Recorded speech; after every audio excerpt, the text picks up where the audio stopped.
இதுக்கு நம்ம வந்திருக்கோம் அப்படின்னு சொன்னா முக்கியமான ஒரு விஷயத்தை குறித்து நம்ம இன்னைக்கு பார்க்க போறோம். என்ன அப்படின்னு சொல்லி பாத்தீங்கன்னா, ஐ ஆம் எ டிசபிள் ஆஃப் ஜீசஸ் கிரைஸ்ட் அப்படின்னு சொல்லிட்டு இந்த தலைப்புல வந்து 12 பேர் பேசுவதற்காக ஆண்டவரை குறித்து, ஆண்டவருடைய சீஷர்களை குறித்து பேசுவதற்காக வந்திருக்கிறாங்க. சோ முதலாவதாக அந்த பிரேயர் இந்த இதுல வந்து பேச போறது யாருன்னு பாத்தீங்கன்னா, பீட்டரை குறித்து பேசுவதற்காக சிஸ்டர் பிரின்சி அவர்கள் ஆயத்தமா இருக்கிறாங்கன்னு நான் நினைக்கிறேன், நம்புறேன். ஸோ அடுத்தடுத்து உள்ளவங்க பிரதர் ஜெஸ்பின், ஜேம்ஸ் பிரதர் ஜானை குறித்து பேசுறது சிஸ்டர் எல்லாரும் கொஞ்சம் ஆயத்தமா இருங்க. ஸோ நான் பேர் சொல்ல டக்கு டக்குன்னு எல்லாரும் பேசிடுங்க. ஸோ என்ன அப்படின்னா, ஸோ 12 பேரை பத்தி பேச போறோம். ஸோ ஒவ்வொருத்தவங்க பேசுறதுக்கு உங்களுக்கு 5 நிமிடங்கள் உங்களுக்கு டைம். ஸோ அதற்குள்ள நீங்க பேசி முடிச்சிருங்க. ஒருவேளை நீங்க உங்களை அறியாம நீங்க பேசிட்டீங்கனாலுமே நான் உங்களுக்கு டைம் அப்படின்னு சொல்லிட்டு சாட் பாக்ஸ்ல நான் மெசேஜ் உங்களுக்கு பண்றேன். ஸோ 5 நிமிடங்கள் மாத்திரம் பேசுங்க. ஏன்னா அதுக்கு மேல போயிடுச்சுன்னா அடுத்தடுத்து உள்ளவங்களுக்கும் 1.5 hours ஆயிரும். ஸோ அது மட்டும் பார்த்துக்குங்க. ஸோ இந்த நாளிலும் கூட இந்த ஒரு மீட்டிங்கை நம்ம ஜெபத்தோட ஆரம்பிக்க போயிடும். எங்கள் அதிகமாக நேசிக்கிற எங்கள் அன்பு தகப்பன இந்த நாளை கொடுத்தமைக்கை கொடான கொடி ஸ்தோத்திரம் ஆண்டவரே. இந்த வேளையிலும் ஆண்டவரே உம்மோடு கூட இருந்த 12 சீஷர்களையும் பார்க்க போகிறோம் ஆண்டவரே. ஆண்டவரே உம்மோடு கூட இந்த யூதாசையும் குறித்து நாங்கள் இன்று கடைசியாக பார்க்க போகிறோம் ஆண்டவரே. அப்பா யூதாசை குறித்து ஆண்டவரை நாங்கள் கேட்பதற்கு ஆண்டவரை மிகவும் ஆர்வமா இருக்கிறோம் ஆண்டவரே. அப்பா எல்லா சீஷர்களையும் குறித்து நாங்கள் பார்ப்பதற்கும் கேட்பதற்கு ஆண்டவரை நாங்கள் மிகவும் ஆர்வமா இருக்கிறோம் ஆண்டவரே. இந்த மீட்டிங்ல ஆண்டவரை அவர்கள் உம்மோடு என்னென்ன ரிலேஷன்ஷிப், அதாவது உம்மோடு எப்படி ஒரு அன்போடு நட்போடு அவர் எப்படி இருந்தார்ன்ற எல்லா விஷயத்தையும் ஆண்டவர் இன்று நாங்கள் தெரிந்து கொள்ள தேவன் எங்களுக்கு கிருபை செய்யும் நாங்கள் செபிக்கிறோம். தேவன் தாமே ஆண்டவரைப்பா பரிசுத்த ஆவியானவர் தாமே ஆண்டவரை இந்த ஒரு மீட்டிங் ஆண்டவரை எங்களுக்கு புரிய வைக்கும்படியே நாங்கள் ஆண்டவரே இடத்தில் நாங்கள் கேட்டுக்கொள்கிறோம் ஆண்டவரே. பாதுகாத்து வழிநடத்துங்க ஆண்டவரே. இயேசு கிறிஸ்துவின் நாமத்தில் செபிக்கிறோம் நல்ல பிதாவே, ஆமென். ஸோ சிஸ்டர் நீங்க ஸ்டார்ட் பண்ணலாம். சிஸ்டர் பிரின்சி அவங்க பீட்டரை குறித்து பேச போறாங்க. Sister okay, praise Lord. எல்லாருக்கும் வாய்ஸ் ஆடிபிளா இருக்கா?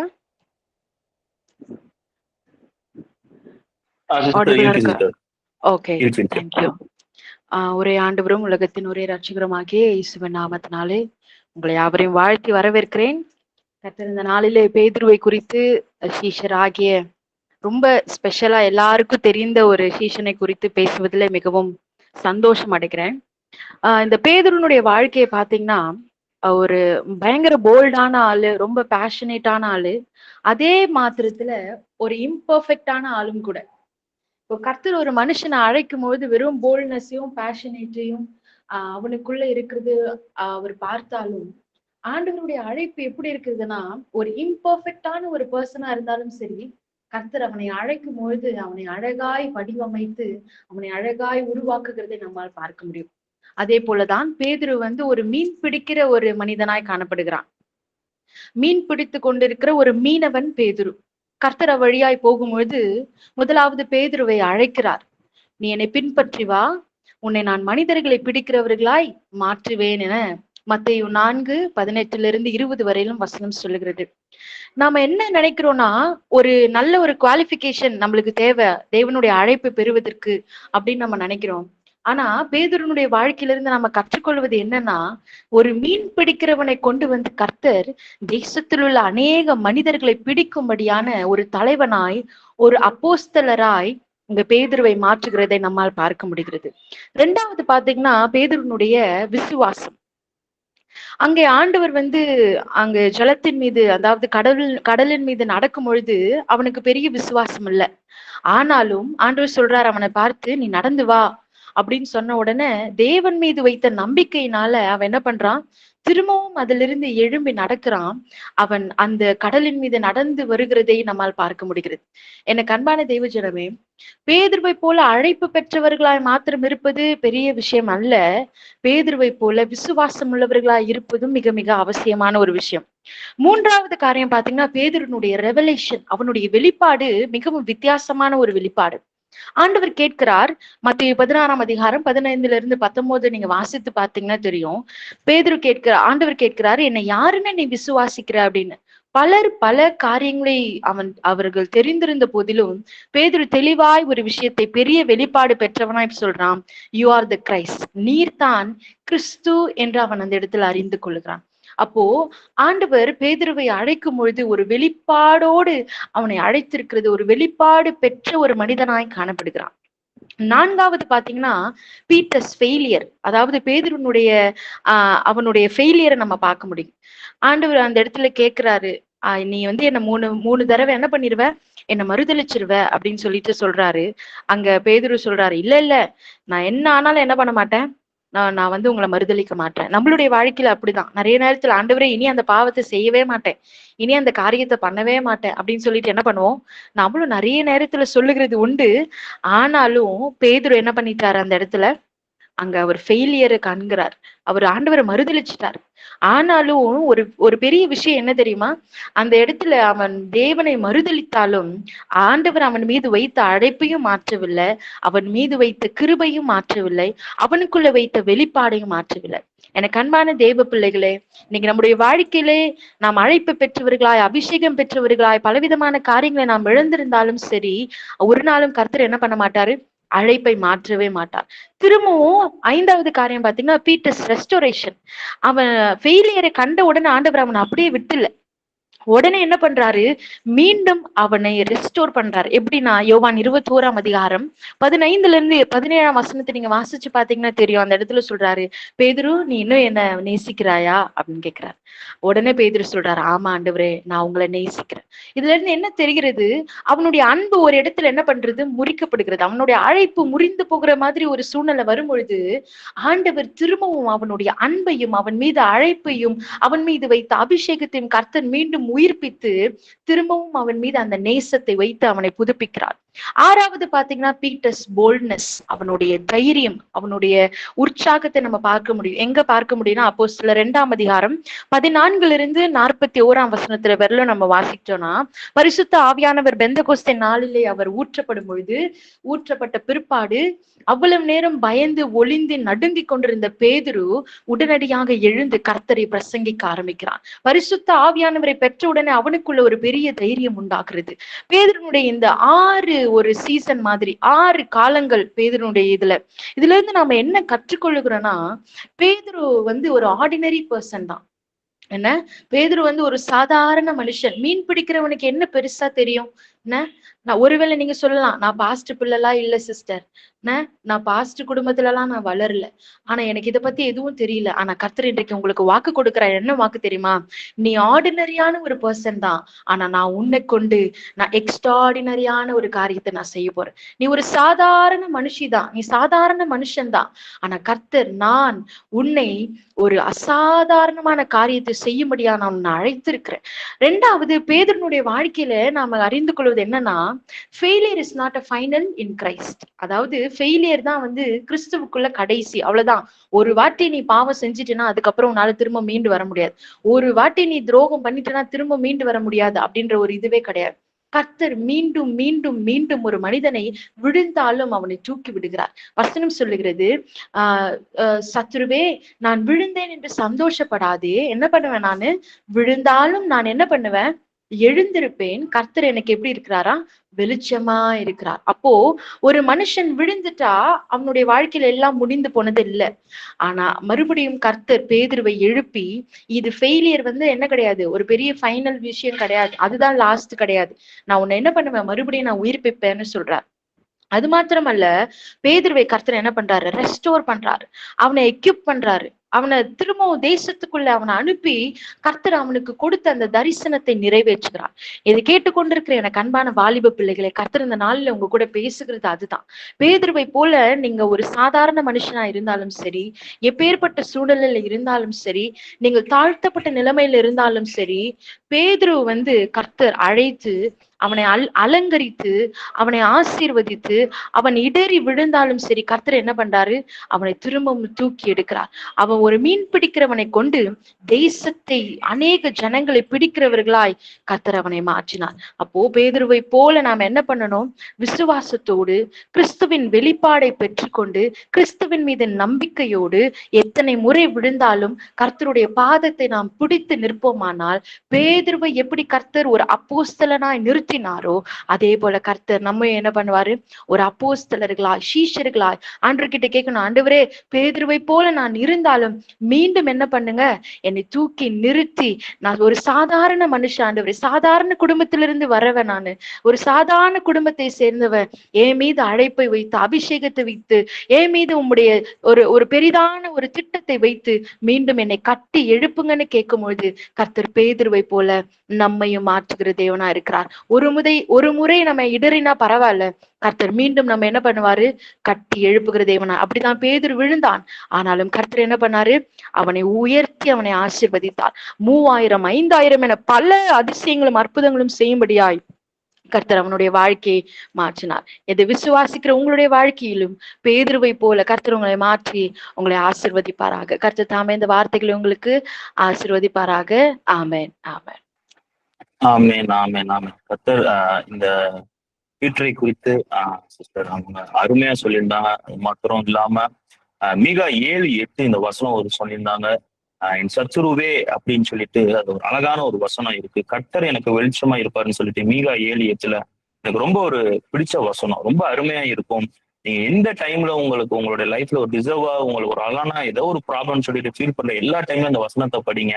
அவ்வளவு ஒரு பூஸ்டப்பா இருக்கின்ற ஒரு அருமையான ஒரு வசனம். அந்த வசனம் ரொம்ப எனக்கு ரொம்ப ரொம்ப பிடிச்ச வசனம். So thank you sister Princy. அடுத்ததாக நம்ம யாரை குறித்து பார்க்க போகின்றோம் அப்படின்னா ஆண்ட்ரூஸை குறித்து நம்ம பார்க்க போகிறோம். ஸோ ஆண்ட்ரூஸை குறித்து பேசுவதற்காக பிரதர் ஜெஸ்வின் முத்து அவர்கள் ஆயத்தமா இருக்கிறாங்கன்னு நினைக்கிறேன். ஸோ ஜெஸ்வின் முத்து பிரதர் வந்து பாத்தீங்கன்னா நிறைய பேர் நான் ஒரு பிரதர் வந்து சோசியல் மீடியால பார்த்திருப்பேன், இன்ஸ்டாகிராம்ல ஆண்டவரை குறித்து நிறைய வீடியோஸ் போட்டிருப்பாங்க, நிறைய ஒரு ஸ்கிட் மாதிரி நிறைய விஷயங்கள் இந்த மாதிரி போட்டிருக்காங்க. ஸோ இந்த நேரத்திலையும் பிரதர் ஜெஸ்வின் முத்து அவர்களை வரவேற்கிறேன்.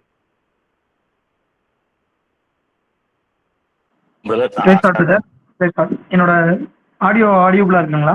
கேக்குது பிரதர், கேக்குது. கொடுக்கப்பட்ட நேரத்திற்குள்ள முடிச்சிடலாம், எல்லாருக்கும் பேசலாம். அதோட நாம மாத்திரம் மகிமைப்படட்டும். அந்திரேயாவை குறித்து ஆண்ட்ரூஸை குறித்து நம்ம பார்க்க போறோம்.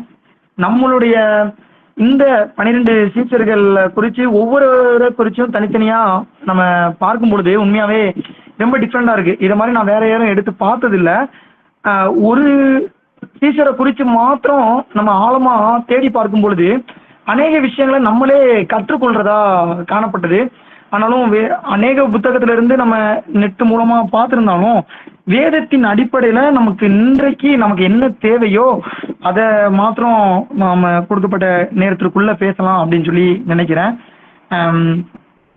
ஆக்சுவலா அந்திரேயா வந்து பேதுருவோட சகோதரர். இது வந்து எல்லாருக்கும் நார்மலா தெரிஞ்சதுதான். யோவான் 1வது அதிகாரத்துல வந்து இதை குறித்து டீட்டெயிலா கொடுக்கப்பட்டிருக்கும். நீங்க ஃப்ரீயா இருக்கும்போது கண்டிப்பா யோவான் 1வது அதிகாரத்துல 30க்கு அப்புறம் நீங்க வாசித்தீங்க அப்படின்னாலே அந்த இடத்துல அந்திரேயாவை குறித்து வரும். அதுல ஒரு சில வசனங்கள் மூலமா அவர் எங்க பிறந்தாரு அதை எல்லாமே இப்போ சொல்லணும் அப்படின்னா டைம்ல பெத்சாயிதா அவர் பிறந்த இடம். ஏன்னா பேதுருவோட இடம் அதுவாக தான் கொடுக்கப்பட்டிருக்கும். நம்ம இப்போ மெயினா என்ன பார்க்க போறோம் அப்படின்னா அவர் ஒருத்தரை பின்பற்றி கொண்டு இருக்கிறாரு, யோவான் ஸ்நானகனை. யோவானும் அந்திரேயாவும் கூட இருக்கும் பொழுது இந்த இடத்துல என்ன சொல்லப்படுது அப்படின்னு சொல்லி கேட்டீங்க அப்படின்னா, இயேசு கிறிஸ்து நடந்து போறதை பார்த்துட்டு இதோ தேவ ஆட்டுக்குட்டி அப்படின்னு சொல்லி ஒரு வார்த்தை வந்து சொல்லப்படுது. 36வது வசனத்துல அப்படி ஒரு வார்த்தை சொல்லப்படுது. அந்த ஒரு வார்த்தையில இவர் என்ன சொல்றாரு அப்படின்னு சொல்லி கேட்டீங்க அப்படின்னா, அவர் வந்து மேசியா அப்படின்னு சொல்லி சொல்றாரு. யாருக்கிட்ட? பேதுருக்கிட்ட வந்து முதலாவதா மேசியா அப்படின்னு சொல்லி சொல்றாரு.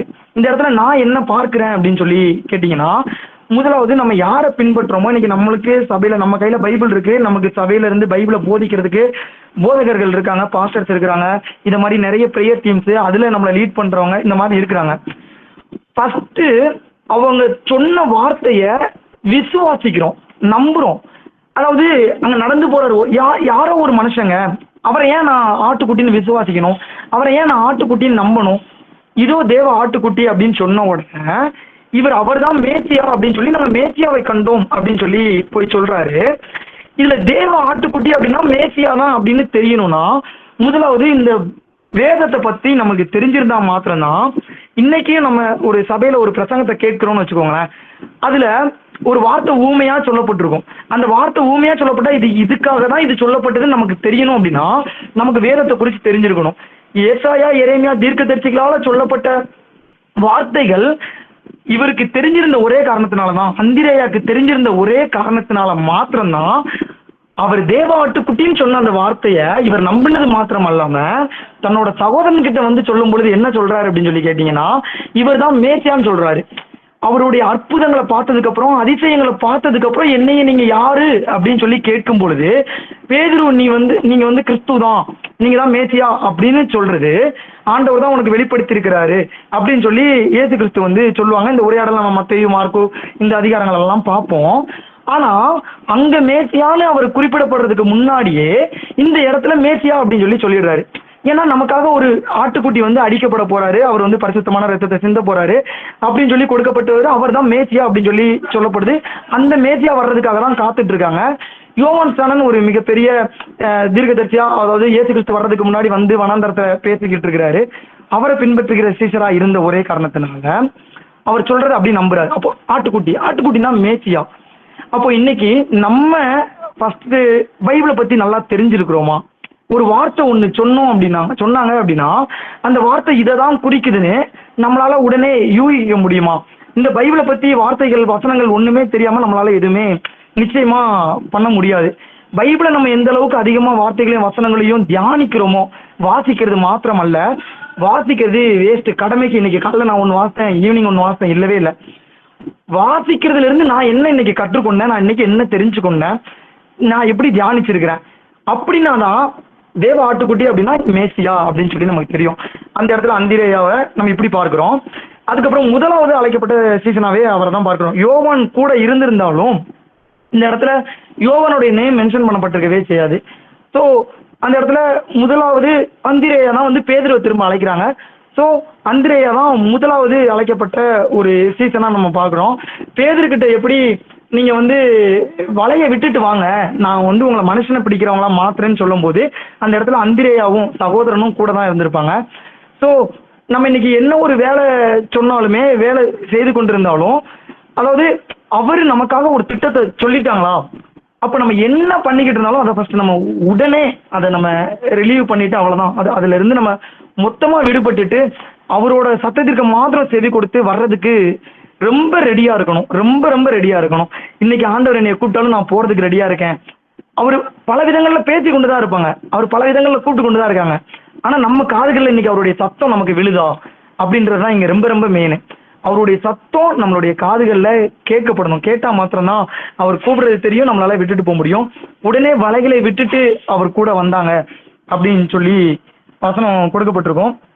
அந்திரேயாவை குறித்து இன்னும் பார்க்கணும் அப்படின்னா, அவர் அநேக இடங்கள்ல கிறிஸ்துவின் இறப்புக்கு அப்புறம், இறந்து உயிர்த்திலிருந்து அவர் பரவத்துக்கு எடுத்துக்கொண்டதுக்கு அப்புறம் அநேக இடங்கள்ல போயிட்டு அவர் அநேக நாடுகள்ல போயிட்டு ஆண்டவருக்காக ஊழியம் செஞ்சாங்க. அதுல நம்மளுடைய ஆசியா கண்டத்துல ஒரு சிறிய பகுதியான ஒரு சில இடங்கள்லயும் வந்து ஊழியம் செஞ்சிருக்கிறாங்க. அவருடைய இறுதி காலத்துல வந்து அவர் இறக்கும் பொழுது எப்படி இறக்குறாங்க அப்படின்னா, இயேசுவுக்கு கொடுக்கப்பட்டது போலயே சிலுவையில அறையப்பட்டு மரணம் கொடுக்கப்படுது. அந்த சிலுவையில் அறையப்பட்டு மரணம் கொடுக்கப்படும் பொழுது இயேசுவை எப்படிப்பட்ட சிலுவையில் அடைஞ்சாங்களோ அப்படியே நான் மறிக்க மாட்டேன் அப்படின்னு சொல்லிட்டு அந்த சிலுவையை தலைகீழா எக்ஸ் வடிவ சிலுவையா மாற்றி அந்த எக்ஸ் வடிவ சிலுவையில அவர் அறையப்பட்டு 3 நாள் எதுவுமே சாப்பிடாம 3 நாளும் சிலுவையில இருந்த மாதிரியே பார்க்கிற மக்களுக்கும் வரைகிற மக்களுக்கும் பிரசங்கம் பண்ணி உபதேசித்து அதுக்கப்புறம் தான் மரணத்தை தழுவுறாங்க. இது வந்து நான் மற்ற புத்தகத்துல இருந்து பார்க்கணும் அப்படின்னு எடுத்து படிக்கும் பொழுது நெட்டு மூலமா தெரிஞ்சு கொண்டதுதான். அந்த மரணிக்கும் தருவாயில கூட, அந்த இறக்குற தருவாயில கூட கர்த்தரை பத்தின ஒரு பிரசங்கத்தை பார்க்கிற மற்ற மக்களுக்கு அவர் வந்து சுவிசேஷமா அறிவிச்சுட்டு தான் தன்னோட மரணத்துல வந்து அதை பங்கெடுக்கிறாங்க. அப்போ இன்னைக்கு நம்ம அந்த அளவுக்கு ஒரு கொடிய ஒரு இடத்துல இல்லை. நம்ம 4 பேர்கிட்ட பேசக்கூடிய இடத்துல இருக்கிறோம். இன்னைக்கு நம்ம கிட்ட ஒரு 4 பேர் வருவாங்க போவாங்க, நம்ம ரொம்ப ஃப்ரீடமா இருக்கிறோம். ஆனா நம்ம இன்னைக்கு ஒருத்தர்கிட்ட அவருடைய சுவிசேஷத்தை சொல்றோமா? யாராவது ஒருத்தர்கிட்ட அவரை பத்தி நம்ம பேசுறோமா? யாராவது ஒருத்தரை ரட்சிப்புக்குள்ள நம்ம வழி நடத்துறோமா அப்படின்றத நம்ம நிச்சயமா யோசிக்கணும். ஏன்னா 12 சீஷர்களை குறித்து பார்க்கும் பொழுது ஒவ்வொருவரும் அவங்களுடைய பிரசங்கம், அதாவது ஊழியத்தின் பாதையில சுவிசேஷம் அறிவிக்கிறதுல மிக மிக ஒரு பயங்கரமான செயல்களை தான் செஞ்சவங்களா காணப்படுறாங்க.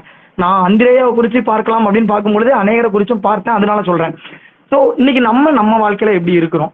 ஒருத்தருக்காவது நம்ம சுவிசேஷத்தை சொல்றவங்களா காணப்படுறோமா? வேதத்தை தெரிஞ்சிருக்கிறோமா? பாஸ்டர்ஸ் ஏதாவது சொன்னாங்கன்னா அதை நம்ம கடைபிடிக்கிறோமா? அதுக்கு செவி கொடுக்குறோமா? அதை விசுவாசிக்கிறோமா? அதை நம்புறோமா? இது எல்லாமே நம்மளுடைய வாழ்க்கையில இருக்கணும். அந்திரேயா எப்படி ஆண்டவரை வந்து பார்த்தோன்னு நம்பி விசுவாசிச்சு ஒரு உண்மையா ஏற்றுக்கொண்டு பின்பற்றினாங்களோ அது போல நாமளும் பின்பற்று எல்லாவற்றையும் விட்டுட்டு பின்பற்றுறதுக்கு ரெடியா இருக்கணும். கர்த்தர் தாமே இந்த வார்த்தையை கொண்டு உங்களை ஒவ்வொருவரிடம் பேசியிருப்பாருன்னு சொல்லி விசுவாசிக்கிறேன். கர்த்தர் ஆசீர்வதிக்கிறார். ஆமென். Thank you brother, thank you Jasmine brother. So அந்திரேயாவை குறித்து ரொம்ப அழகா தெளிவா சொன்னீங்க, நன்றி. அடுத்ததாக எதை குறித்து நம்ம பார்க்க போயிடறோம்னா பிலிப்ஸ் அப்படின்னு சொல்லிட்டு ஒரு சிஷ்யரை குறித்து நம்ம பார்க்க போயிடும். ஸோ இதை குறித்து பேசுவதற்காக பிரதர் மைக்கேல் அவர்கள் ஆயத்தமா இருக்காங்க. ஸோ மைக்கேல் பிரதர் அவங்க எல்லாருக்குமே தெரியும். ஸோ மைக்கேல் பிரதர் இந்த டீம் தான். ஸோ பேசுறவங்க எல்லாரும் நீங்க கொஞ்சம் வீடியோவை ஆன் பண்ணிட்டு பேசுனீங்கன்னா, ஏன்னா மீட்டிங் வந்து ரெக்கார்ட் ஆகிட்டு இருக்கு. ஸோ நம்மளுக்கு யூடியூப்ல போடுறதுக்கும் ரொம்ப யூஸ்ஃபுல்லா இருக்கும். ஸோ நீங்க பேசுற பாட்டையும் எடுத்து ஷேர் பண்றதுக்கு ரொம்ப யூஸ்ஃபுல்லா இருக்கும். ஸோ தயவு செஞ்சு நீங்க வீடியோ ஆன் பண்ணி பேசும்போது ரொம்ப அது நல்லா இருக்கும், கிளாரிட்டியாகவும் இருக்கும். ஸோ அதை மட்டும் பார்த்துக்குங்க. ஸோ பிரதர் மைக்கேல் அவர்கள் என் வாய்ஸ் கேக்குது எல்லாருக்கும்? கேக்குது பிரதர். ஓகே, சாரி என்னால பிரசன்டா ஆன் பண்ண முடியல, மழையில ஃபுல்லா நனைஞ்சிட்டேன். ஓகே, கிறிஸ்துக்குள் அன்பான இறை மக்களே, உங்கள் யாவையும் ஆண்டவராக இயேசு கிறிஸ்து நாமத்தில் வாழ்த்துகிறேன். இன்னைக்கு எனக்கு கொடுத்த தலைப்பு வந்து நான் யாரை பத்தி சீஷரை பத்தி பேசணும்னா பிலிப்பு பத்தி நம்ம பேசணும். அதுதான் எடுத்துக்கிட்டேன். நான் அவரை பத்தி நான் சீக்கிரமா முடிச்சிடுறேன், மற்றவங்களுக்கு எல்லாம் கொடுக்கணும். ஓகே, பிலிப்பியருக்கு அர்த்தம் வந்து குதிரைகளை நேசிப்பர் ஒரு மனிதன் அப்படின்னு அர்த்தமா. பிலிப்புக்கு அர்த்தம் வந்து குதிரைகளை நேசிக்கிற ஒரு மனிதன் என்ற அர்த்தமா. பிலிப்பியரோட பேரண்ட்ஸ் வந்து குதிரைகளை வச்சு அந்த காலத்துல வந்து வியாபாரம் பண்ணிட்டு இருந்தாங்களா. ஓகேங்களா. யோவான்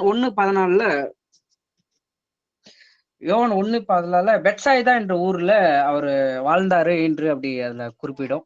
அதுலதான் இருந்தாரு அவரு. அந்த ஊர்ல தான் பிறந்து அந்த ஊர்ல தான் வாழ்ந்துட்டு இருந்தாரு.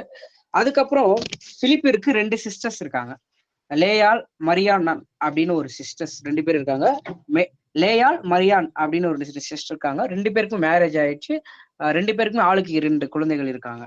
ஓகேங்களா. யோவான் 1:43 வரும். ஏசப்பாவை பார்த்து ஏசப்பா வந்து பிலிப்பை பார்த்து நீ என்னை பின்தொடரு அப்படின்னு சொன்னதுக்கு அப்புறம் பிலிப்பியர் வந்து நம்ம ஆண்டவராக இயேசு கிறிஸ்து பின்தொடரி அவரோட வாழ்க்கையில ஆண்டவருக்காக அர்ப்பணிச்சார். அதுக்கப்புறம் வந்து யோவான் 45:46 வந்து திபேரியா கடற்கரையில இருக்கும்போது அங்க பசி உண்டாயிட்டு இருக்கும் எல்லாருக்கும். அப்போ நிறைய பேர் இருப்பாங்க இல்லையா, இவ்வளவு பேர் வந்து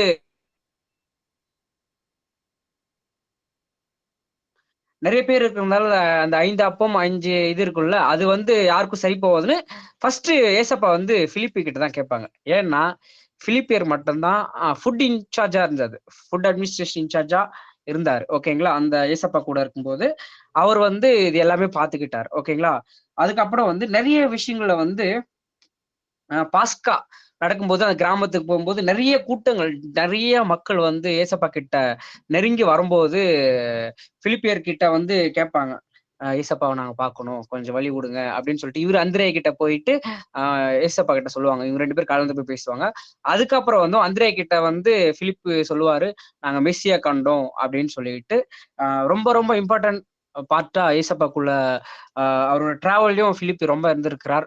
நான் இன்னைக்கு உங்ககிட்ட என்ன சொல்ல வரேன்னா, நம்ம சீஷர்கள் கூட எப்படி நம்ம அவர் ஏசப்பா கூட டிராவல் பண்ணி அவரோட ஊழியத்தை அவங்க செஞ்சாங்களோ அதே மாதிரி நீங்களும் உங்களோட வாழ்க்கையும் கர்த்தருக்காக ஒப்பு கொடுத்து உங்களோட ஊழியத்தை வந்து அவங்க கிட்ட திரும்ப சேர்க்கணும், கர்த்தருக்கு கணக்கு காட்டணும் அப்படின்ட்டு நான் சொல்லிக்கிறேன். Thank you so much. இந்த வாய்ப்பு கொடுத்ததுக்காக நன்றி செலுத்திக்கிறேன். Thank you brother. Thank you brother. So பிலிப்ஸை குறித்து மைக்கேல் அழகா தெளிவா சொன்னாங்க. So thank you brother.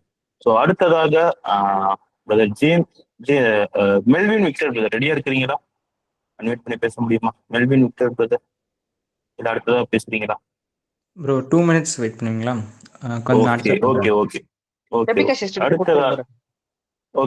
அடுத்ததாக பாத்தீங்கன்னா பர்த்லோமேயை குறித்து பேசுவதற்காக சிஸ்டர் ஷெபிகா அவர்கள் ஆயத்தமா இருக்காங்கன்னு நினைக்கிறேன். ஸோ பர்த்லோமே குறித்து சிஸ்டர் ஷெபிகா அவர்கள் பேச. Praise the Lord. சோ இன்னைக்கு 12 சீஷர்களை குறித்து நம்ம எல்லாருமே பார்க்க போறோம். ஒவ்வொருத்தரும் ஒவ்வொரு விதமா வந்து சொல்லுவாங்க. சோ எல்லாரும் குறித்தும் எல்லாருடைய கேரக்டர்ஸ் குறித்து இன்னைக்கு பார்க்க போறோம். இன்னைக்கு எனக்கு என்ன கொடுத்திருக்காங்கன்னு பாத்தீங்கன்னா பர்த்தலமேயு குறித்து கொடுத்திருக்காங்க.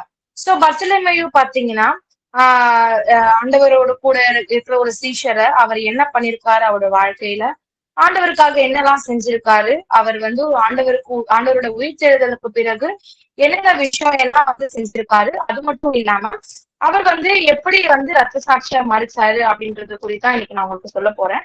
அதாவது பர்த்தலமேயு ஹிஸ்டரி பாத்தீங்கன்னா அவர் வந்து ஒரு விவசாயியோட மகன் அப்படின்னு சொல்லலாம். அவங்களோட ஃபேமிலிக்கு மொத்தம் பாத்தீங்கன்னா எல்லாமே ஃபார்மிங் பண்றவங்க தான் அங்க வந்து இருப்பாங்க. அது மட்டும் இல்லாம மத்தேயு, மார்க்கு, லூக்கா இதுல எல்லாமே பாத்தீங்கன்னா பர்த்தலமேயு மென்ஷன் பண்ணிருப்பாங்க. யோவான்ல மாத்திரம் நாத்தான்வேல் அப்படின்னு சொல்லியிருப்பாங்க. சோ இவர் பாத்தீங்கன்னா ஆண்டவர் வந்து ஊழியத்துல அழைக்கப்படுறதுக்கு முன்னாடியே ஒரு குட் ஸ்பிரிச்சுவல் பர்சனா வந்து இவர் இருந்திருக்காரு. ஏன்னா அதுக்கப்புறம் தான் ஆண்டவர் வந்து என்ன பண்றாரு, இவரை சூசன் பண்றாரு. எப்படின்னு பாத்தீங்கன்னா யோவான் 1 5 51 வரைக்கும் பாத்தீங்கன்னா பிலிப்பு நாத்தான்வேலும் என்ன பண்றாங்கன்னா வராங்க. வரும்பொழுது வந்து 45 வந்து சொல்லியிருப்பாங்க, பிலிப்பு நாத்தான்வேலை கண்டு நியாயப்பிரமாணத்திலே மோசேயும் தீர்க்கதரிசிகளும் எழுதியிருப்பதை கண்டும் அவர் யோசேப்பின் குமாரனாலே நாசரேத்திலுமாகிய இயேசு அப்படின்னு சொல்லிட்டு இந்த இடத்துல வந்து அவர் சொல்லியிருப்பாரு. அது மட்டும் இல்லாம அப்போ வந்து இத கேட்ட வந்து நாத்தான்வேல் எந்த ஊருன்னு பாத்தீங்கன்னா கானா அப்படின்னு ஒரு ஊரு. சோ நாசரேத்துக்கும் கானாக்கும் பாத்தீங்கன்னா அடிக்கடிக்கு ப்ராப்ளம் வரும் அப்படின்றதுனால அது எப்படி அந்த இடத்துல வந்து நாசரேத்துல யாதொரு நன்மை உண்டாயிருக்க கூடுமோ அப்படின்னு சொல்லிட்டு அந்த வசனத்துல சொல்லியிருப்பாரு. சோ இது வர்றது எல்லாமே வந்து இயேசு வந்து நாத்தான்வேலை வந்து அங்க தூரமா வரும்போதே பார்த்துட்டு இவ என்ன சொல்லுவாருன்னா அந்த வசனம் அழகா சொல்லியிருப்பாரு. இயேசு நாத்தான்வேலை தம்மிடத்தில் வர கண்டு அவனை குறித்து இதோ கபடற்ற உத்தம இஸ்ரவேலன் அப்படின்னு சொல்லிட்டு அவரை பார்த்து சொல்வார். சோ அப்படி சொல்லிட்டுக்கு அப்புறம் பாத்தீங்கன்னா ஆண்டவர் வந்து நாத்தான்வேல் கேட்பாரு, நீங்க வந்து நான் வந்ததை நீங்க பார்க்கவே இல்லையே, அப்புறம் எப்படி நீங்க கூப்பிடுறீங்க அப்படின்னு சொல்லும் போது, நீ அத்திமரத்தின் கீழே உட்காரும் போதே நான் உன்னை பார்த்துட்டேன் அப்படின்னு சொல்லிட்டு கர்த்தர் வந்து சொல்றாரு. அப்படி சொல்லும் போது நாத்தான்வேலுக்கு ரொம்ப ஷாக்கிங். ஏன்னா இஸ்ரவேலர் பாத்தீங்கன்னா இஸ்ரவேலருடைய வீட்டுல முன்னாடி வந்து ஒரு திராட்சை தோட்டம் இருக்கும். அந்த திராட்சை தோட்டம் அந்த பந்தி கீழே தான் வந்து ஒரு ஃப்ரெண்ட்ஸா இருந்தாலும் யாரா இருந்தாலும் அந்த இடத்துல உட்கார்ந்து பேசுவாங்க. பேக் சைட்ல வந்து பாத்தீங்கன்னா அத்தி மரம் இருக்கும். அந்த அத்தி மரத்துக்கு கீழே தான் வந்து நாத்தான்வேல் வந்து படிச்சுக்கிட்டோ யூதர்கள் வந்து என்ன பண்ணுவாங்கன்னா ஒரு பைபிள் படிக்கிறதா இருந்தாலும் சரி, பிரேயர் பண்றதா இருந்தாலும் சரி, மரத்தின் கீழே தான் உட்கார்ந்து எல்லா விஷயத்தையும் செய்வாங்க. அப்படி பண்ணும்போது வந்து பாத்தீங்கன்னா ஆண்டவர் வந்து அந்த இடத்துல தான் நாத்தான்வேல பாக்குறாரு. நீ ஒரு கபடற்ற உத்தமன் இஸ்ரவேலன் அப்படின்னு சொல்லிட்டு அந்த இடத்துல ஒரு பாயிண்ட் ஆஃப் வியூ வந்து கொடுக்குறாரு. சோ கர்த்தர் இந்த இடத்துல மென்ஷன் பண்ணிருப்பாங்க. அது மட்டும் இல்லாம பாத்தீங்கன்னா யோவான் 21 நீங்க பார்த்திருக்கலாம். அந்த இடத்துல பாத்தீங்கன்னா ஆண்டவர் வந்து இறந்துட்டாரு, இதுக்கப்புறம் திரும்பி வரமாட்டாருன்னு சொல்லிட்டு பேதுரு முன்னாடியே பிரதர் சொல்லியிருப்பாரு. பேதுரு வந்து ஒரு அவிவிசுவாசமா சொன்னதுக்கு அப்புறம் பாத்தீங்கன்னா கூடவே வந்து 6 சீஷர்கள் கூட வருவாங்க. அதுல வந்து ஒரு ஆளுதான் வந்து பர்த்தலமேயு வருவாரு, கூட நாத்தான்வேலும் வருவாரு. சோ அப்படி வரும்போது பாத்தீங்கன்னா இவங்க எல்லாருமே வந்து கடலுக்கு மீன் பிடிக்க போவாங்க. மீன் பிடிக்க போகும்போது அந்த இடத்துல அவங்களுக்கு மீன் மாட்டாது. ஆண்டவர் வந்து என்ன பண்ணுவாரு, கடற்கரையில இருப்பாரு. இவங்களுக்கு வர்றதுக்கு முன்னாடியே அவர் என்ன பண்ணுவாருன்னா ஒரு கறி நெருப்பு போட்டு அவங்களுக்காக ஒரு உணவு ஆயத்தப்படுத்தி வச்சிருக்காங்க. சோ ஆண்டவர் வந்து உயிர் தெரிந்ததுக்கு அப்புறம் வந்து அவங்களுக்கு வெளிப்படுத்தினது வந்து அந்த இடத்துல வெளிப்படுத்தின இடத்துல வந்து நாத்தான்வேல் அந்த இடத்துல இடம் பெற்றிருப்பாருன்னு பாக்குறோம். அது மட்டும் இல்லாம நாத்தான்வேல் பாத்தீங்கன்னா அநேக இடங்கள்ல சுவிசேஷத்தை அறிவிச்சிருக்காரு. சோ ஆண்டவருடைய ஊழியம் செய்யும் போது பாத்தீங்கன்னா மோஸ்ட்லி இவர் வந்து நோயாளிகள் கூட தான் நிறைய டைம் ஸ்பெண்ட் பண்ணுவாரு. சோ ஆண்டவர் இதெல்லாம் பார்க்கும்போது என்னன்னா அவருக்கு ரொம்ப புடிச்சு போயிட்டு அவருக்கு ஒரு சுகமளிக்கும் வல்லமையை வந்து நாத்தான்வேலுக்கு கொடுத்தாரு. அதை வச்சுட்டு அவரு வந்து எங்கெல்லாம் ஊழியம் செய்ய போறாரோ, யாரெல்லாம் நோய்வாய்ப்பட்டிருக்காங்களோ அவங்களுக்கு எல்லாமே என்ன பண்றாருன்னா ஒரு சுகம் கொடுக்கிறாரு. ஒரு மரணத்தின் தருவாயில இருக்கிற பர்சனா இருந்தாலும் சரி, நாத்தான்வேல் கிட்ட இருந்து ஒரு நல்ல ஒரு சுகம் அளிக்கும் வல்லமையை வந்து எல்லாரும் பெற்றுக்கொண்டாங்க. அப்படி இருக்கும் பொழுது பாத்தீங்கன்னா அங்க வந்து அவர் வந்து ஊழியம் செய்கிற நிறைய இடத்துல வந்து ஊழியம் செஞ்சிருக்காரு. எகிப்து, பிரிஜியா, பிளாக் சி, பெர்சியா, மெசபடோமியா அப்படி எல்லா நாட்டிலயும் வந்து ஊழியம் செஞ்சதுக்கு அப்புறம் அவருடைய ஹிஸ்டரியில படிச்சீங்க பாத்தீங்கன்னா இது எல்லாமே இருக்கும். அந்த இடத்துல கர்நாடகா, அதுக்கப்புறம் கல்யாண்பூர், மகாராஷ்டிரா. சோ கர்நாடகால இருந்து கோவா வரைக்குமே இவரோட சுவிசேஷம் வந்து நல்லாவே பரவி இருக்கு. இவரோட சுவிசேஷம் வந்து சொல்லாத பிளேஸே கிடையாது, எல்லா இடத்துலயும் சொல்லியிருக்காரு. அப்புறம் வந்து அந்த இடத்துல வியாதியா இருக்கிறவங்களுக்கு நிறைய ஹெல்ப் பண்ணிருக்காரு. அவங்களுக்கு மெடிக்கல் ட்ரீட்மெண்ட் செலவு எல்லாமே இவர் பார்த்திருக்காரு. சோ அந்த கல்யாண்பூர்ல பாத்தீங்கன்னா மோஸ்ட்லி பிராமணர்கள் தான் எல்லாமே இருப்பாங்க. சோ அப்படி இருக்கும்பொழுது பாத்தீங்கன்னா அந்த இடத்துல கோவில தொழுகைக்கு வரவங்க எல்லார்கிட்டயும் வந்து என்ன பண்ணுவாரு அப்படின்னா ஆண்டவரோட சுவிசேஷத்தை பத்தி சொல்லுவாரு. ஆண்டவர் இந்த மாதிரி நமக்காக மரித்தாரு, நமக்காக 3ஆம் நாள் உயிர் எழுந்தாரு அப்படி சொல்லும்போது அங்க இருக்கிற பிராமணர்கள் எல்லாமே வந்து அவங்க பிராமணர்கள் மோஸ்ட்லி வந்து அந்த ரிக், யசுர், யாமம் அந்த மாதிரி படிப்பாங்க. சோ அது எல்லாமே விட்டுட்டு ஆண்டவருடைய வேதாகமத்தை படிக்க ஸ்டார்ட் பண்ணாங்க. அப்போ நிறைய அவருடைய வசனங்கள் எல்லாமே ஸ்ப்ரெட் ஆக ஆக அவருடைய வசனங்கள் ஆண்டவருடைய சுவிசேஷத்தை அவங்க பற்றி கொண்டாங்க. அப்படி இருக்கிற தருவாயில தான் அந்த பாலிமியஸ் அப்படின்னு அந்த கல்யாண்பூர்ல பாலிமியஸ் அப்படின்ற ஒரு அரசர் ஆட்சி செய்த தருவாயில தான் அவருடைய மகளுக்கு வந்து ஒரு மரண படுக்கையில் இருக்கும் பொழுது இவர் அழைக்கிறாங்க, இந்த மாதிரி வந்து சுகம் அளிக்கணும் அப்படின்னு அழைக்கும் போது பாத்தீங்கன்னா அந்த மகளை வந்து ஆண்டவர் இவர் வந்து குணப்படுத்திட்டு இருப்பாரு. குணப்படுத்தினதுனால பாத்தீங்கன்னா அந்த ராஜா எல்லா சிலையும் எடுத்துட்டு போட்டு ஜீசஸ் ஒருத்தர் மட்டும்தான் தெய்வம் அப்படின்னு சொல்லிட்டு அந்த நாட்டுல வந்து இது எல்லாமே பண்ணிட்டு இருந்தாரு. அந்த நாட்டுல வந்து ஆண்டவர் மட்டும்தான் வழிபட்டாரு. சோ அப்படி வழிபடும் போது பாத்தீங்கன்னா இது பக்கத்து நாட்டு அரசருக்கு பிடிக்கல. இது யாரு இந்த நத்தான்வேல், இவர் எங்க இருந்து வந்தாரு, இவர் ஏன் அப்படி பரப்பிட்டு இருக்காரு, இந்த இயேசுவை குறித்து எல்லார்கிட்டையும் சொல்றாரு சொல்லிட்டு அவரை அரெஸ்ட் பண்ணி என்ன பண்ணாங்க அப்படின்னு பாத்தீங்கன்னா கடைசி நேரத்துல அவருடைய தோல் எப்படி ஆண்டவர் சித்திரவதைப்படுத்திருந்தாங்களோ இதுக்கு என்ன பண்ணாங்கன்னா ஒரு அரெஸ்ட் பண்ணி அவருக்கு மரண தண்டனை கொடுத்து அவருடைய தோலை எல்லாமே உரிச்சு அந்த இடத்துல அவரோட தலை துண்டிக்கப்பட்டு ஆண்டவருக்காக ரத்த சாட்சியை மறித்தார். இதுல என்ன நான் சொல்ல வரேன் அப்படின்னு பாத்தீங்கன்னா அவருடைய மரணத்தின் தருவாயிலையும் அவர் என்ன பண்ணாருன்னா ஒரு ராஜாவுடைய மகளை வந்து குணமாக்குனாரு. சோ அந்த இடத்துல அவர் சுவிசேஷத்தை அறிவிச்சாரு. பிராமணர்கள் சுவிசேஷத்தை அறிவிக்காத இடமே கிடையாது. நமக்கு என்ன கொடுத்திருக்காங்க அப்படின்னா சோ நம்ம யோசிச்சு பாருங்களேன், பக்கத்துல நம்ம ஃப்ரெண்ட்ஸ் இருக்காங்க, பக்கத்துல நம்ம வேலை செய்யறவங்க இருக்காங்க. சோ எல்லாருக்கிட்டையும் அவங்க வந்து நான் கிறிஸ்டியனா இருந்தாலும் நம்ம அவங்களுக்கு சுவிசேஷத்தை அறிவிக்கிறோமா அப்படின்றதுதான் கர்த்தர் இன்னைக்கு உங்ககிட்ட பார்த்து கேட்கிற ஒவ்வொரு கேள்வியா இருக்கிறது. சோ அந்த கேள்வியெல்லாம் ஞாபகம் வச்சுக்கிட்டு நீங்க சுவிசேஷம் சொல்லாம இருந்தீங்கன்னா இன்னைக்கே போயிட்டு அவங்களுக்கு ஆண்டவரை பத்தி சொல்லுங்க. கர்த்தர் தாமே இந்த திருவசனங்களை ஆசீர்வதிப்பாராக. ஆமென். ஆமென் ஆமென். Thank you sister ஷெபிகா. பிள்ளைமை குறித்து ரொம்ப அருமையா எக்ஸ்பிளைன் பண்ணிருந்தீங்க. தேங்க்யூ. ஸோ அடுத்த இதுவாக ஒரு செம்பாண்டித்துறை அவர்கள் ஆயத்தமாயிருங்க. ஓகே, செம்பாண்டித்துறை பிரதர் ஆயத்தமாயிரும். செம்பாண்டித்துறை பிரதர் என்ன யாரை குறித்து பேச போறாங்க அப்படின்னு பாத்தீங்கன்னா மத்தேயுவை குறித்து பேச போறாங்க. ஸோ செம்பாண்டித்துறை பிரதர் நீங்க பேசலாம். வாய்ஸ் ஆடியோ இருக்காங்க? இருக்கு பிரதர், இருக்கு. கர்த்தருடைய நாமத்தினால எல்லாத்தையும் வாழ்த்தி வரவேற்கிறேன். கர்த்தருடைய நாமத்திற்கு ஸ்தோத்திரம் உண்டாவதாக. இந்த வாய்ப்பு கொடுத்த கர்த்தருக்கும் இந்த ரிபைவாசியனுக்கும் முதலாவது தேவனுடைய நாமத்தினால நன்றி சொல்லுவேன். நான் இன்னைக்கு எதை குறித்து பேச போறேன் அப்படின்னா 12 சீசர்கள் ஒருவரான மத்தேயு குறித்து பேச போறேன். ஸோ மத்தேயு அப்படின்னா எபிரேயத்துல வந்து மத்தாயா அப்படின்னு சொல்லி அர்த்தம். அதுக்கு அர்த்தம் என்னன்னு பாத்தீங்கன்னா தெய்வத்தின் பரிசு. நம்ம இயேசுதான் நமக்கு தெய்வம். ஸோ தெய்வத்தின் பரிசு தான் யாரு? மத்தேயு. அவரை பத்தி தான் நம்ம இன்னைக்கு பார்க்க போறோம். இந்த ஒரே ஒரு காரியம் மத்தேயு எப்படி தெரிந்து கொண்டார் அப்படிங்கிறது வேதாகமத்துல 3 இடத்துல சொல்லப்படுது. மத்தேயு 9:9 சொல்லப்படுது, மார்க்கு 2:14 சொல்லப்படுது, லூக்கா 5:27 சொல்லப்படுது. நான் சீக்கிரமா உங்களுக்கு சொல்லிடுறேன். ஸோ நான் ஃபர்ஸ்ட் ஒரு கதையா சொல்லிட்டு அதுக்கப்புறம் வேதவசனத்தை உங்களுக்கு சொல்லலாம்னு நினைக்கிறேன். அது நல்லா இருக்கும்னு நினைக்கிறேன். ஸோ ஃபர்ஸ்ட் வந்துட்டு கர்த்தர் வந்துட்டு படகுல இருந்து இறங்கி வரும்போது ஒரு திமிர்வாதக்காரனை கொண்டு வராங்க. ஸோ அந்த திமிர்வாதக்காரனை கொண்டு வரும்போது அவங்க கிட்ட இருந்த விசுவாசத்தை பார்த்துட்டு கர்த்தர் நீ திடன்கோள், நீ எந்திரிச்சு போ அப்படின்னு சொல்லிட்டு அவருக்கு சுகம் கொடுக்குறாரு. சுகம் கொடுத்ததுக்கு அப்புறம் கூட இருந்த வேதபாரகர்கள்லாம் வந்து என்ன சொல்றாங்க அப்படின்னா அவரை வந்து நம்பல, தேவனுடைய நாமத்தை வந்து தூஷிக்கிறாரு ஏசு கிறிஸ்து அப்படின்னு சொல்லி அவரை வந்து ஒரு மாதிரி பாக்குறாங்க. அப்ப ஏசு அவங்க என்ன சொல்றாரு, அவருடைய நினைவுகளை அறிந்து நீங்கள் உங்கள் இருதயங்களில் பொல்லாதவர்களை சிந்திக்கிறது என்ன, உன் பாவங்கள் மன்னிக்கப்பட்டது என்று சொல்வதோ எழுந்து நட என்று சொல்வதோ எளிது, பூமியிலே பாவங்களை மன்னிக்க மனுஷகுமாரனுக்கு அதிகாரம் உண்டு நீங்க அறிய வேண்டும் என்று சொல்லி திமிர்வாதக்காரன் வந்து எழுந்து போக சொல்றாரு. சோ இந்த ஒரு காரியத்தை செஞ்சுட்டு அங்க ஒரு அற்புதத்தை செஞ்சுட்டு நடந்து வரும்போது ஆயக்கார சபையில வந்துட்டு மத்தேயு உட்கார்ந்துருக்காரு. அவருடைய மத்தேயோட இன்னொரு பேர் அப்படி பாத்தீங்கன்னா லேவின்னு சொல்லப்படும். மத்தேயில மட்டும்தான் ஆயக்கார சபையில உட்கார்ந்து பேர் மத்தேன்னு சொல்லப்படும். மார்க்குலையும் லூக்காலையும் பாத்தீங்கன்னா லேவி அப்படின்னு குறிப்பிடப்படும். மத்தேயும் லேவி ரெண்டும் ஒண்ணுதான் அப்படிங்கிறது பைபிள்ல குறிப்பிடப்படுது. ஸோ அந்த இடத்துல வந்துட்டு ஆயக்காரர் அப்படின்னா வரி வசூலிப்பவர். இப்ப இப்ப எக்ஸாம்பிளா சொல்ல போனா நம்ம நாட்டுல வந்துட்டு வெள்ளைக்காரங்க இருக்காங்க, வெள்ளைக்காரங்க ஆட்சி செஞ்சுட்டு இருக்கும்போது இந்த வெள்ளைக்காரங்களுக்கு வந்து வரி வசூலித்து கொடுக்குற மாதிரி ரோமர் ஆட்சிக்கு வந்து அவர் வரி வசூலித்து கொடுத்துருக்காரு யாரு, மத்தேயு. அப்ப வந்து மக்களுக்கு வந்து பிடிக்காது அவரு, ஏன்னா வரி வசூலிக்கிறாரு இல்லையா, அதனால மக்கள் யாருக்குமே பிடிக்காது. அப்ப கர்த்தர் என்ன தெள்ள தெளிவா ஒரு வசனம் சொல்லியிருப்பாரு.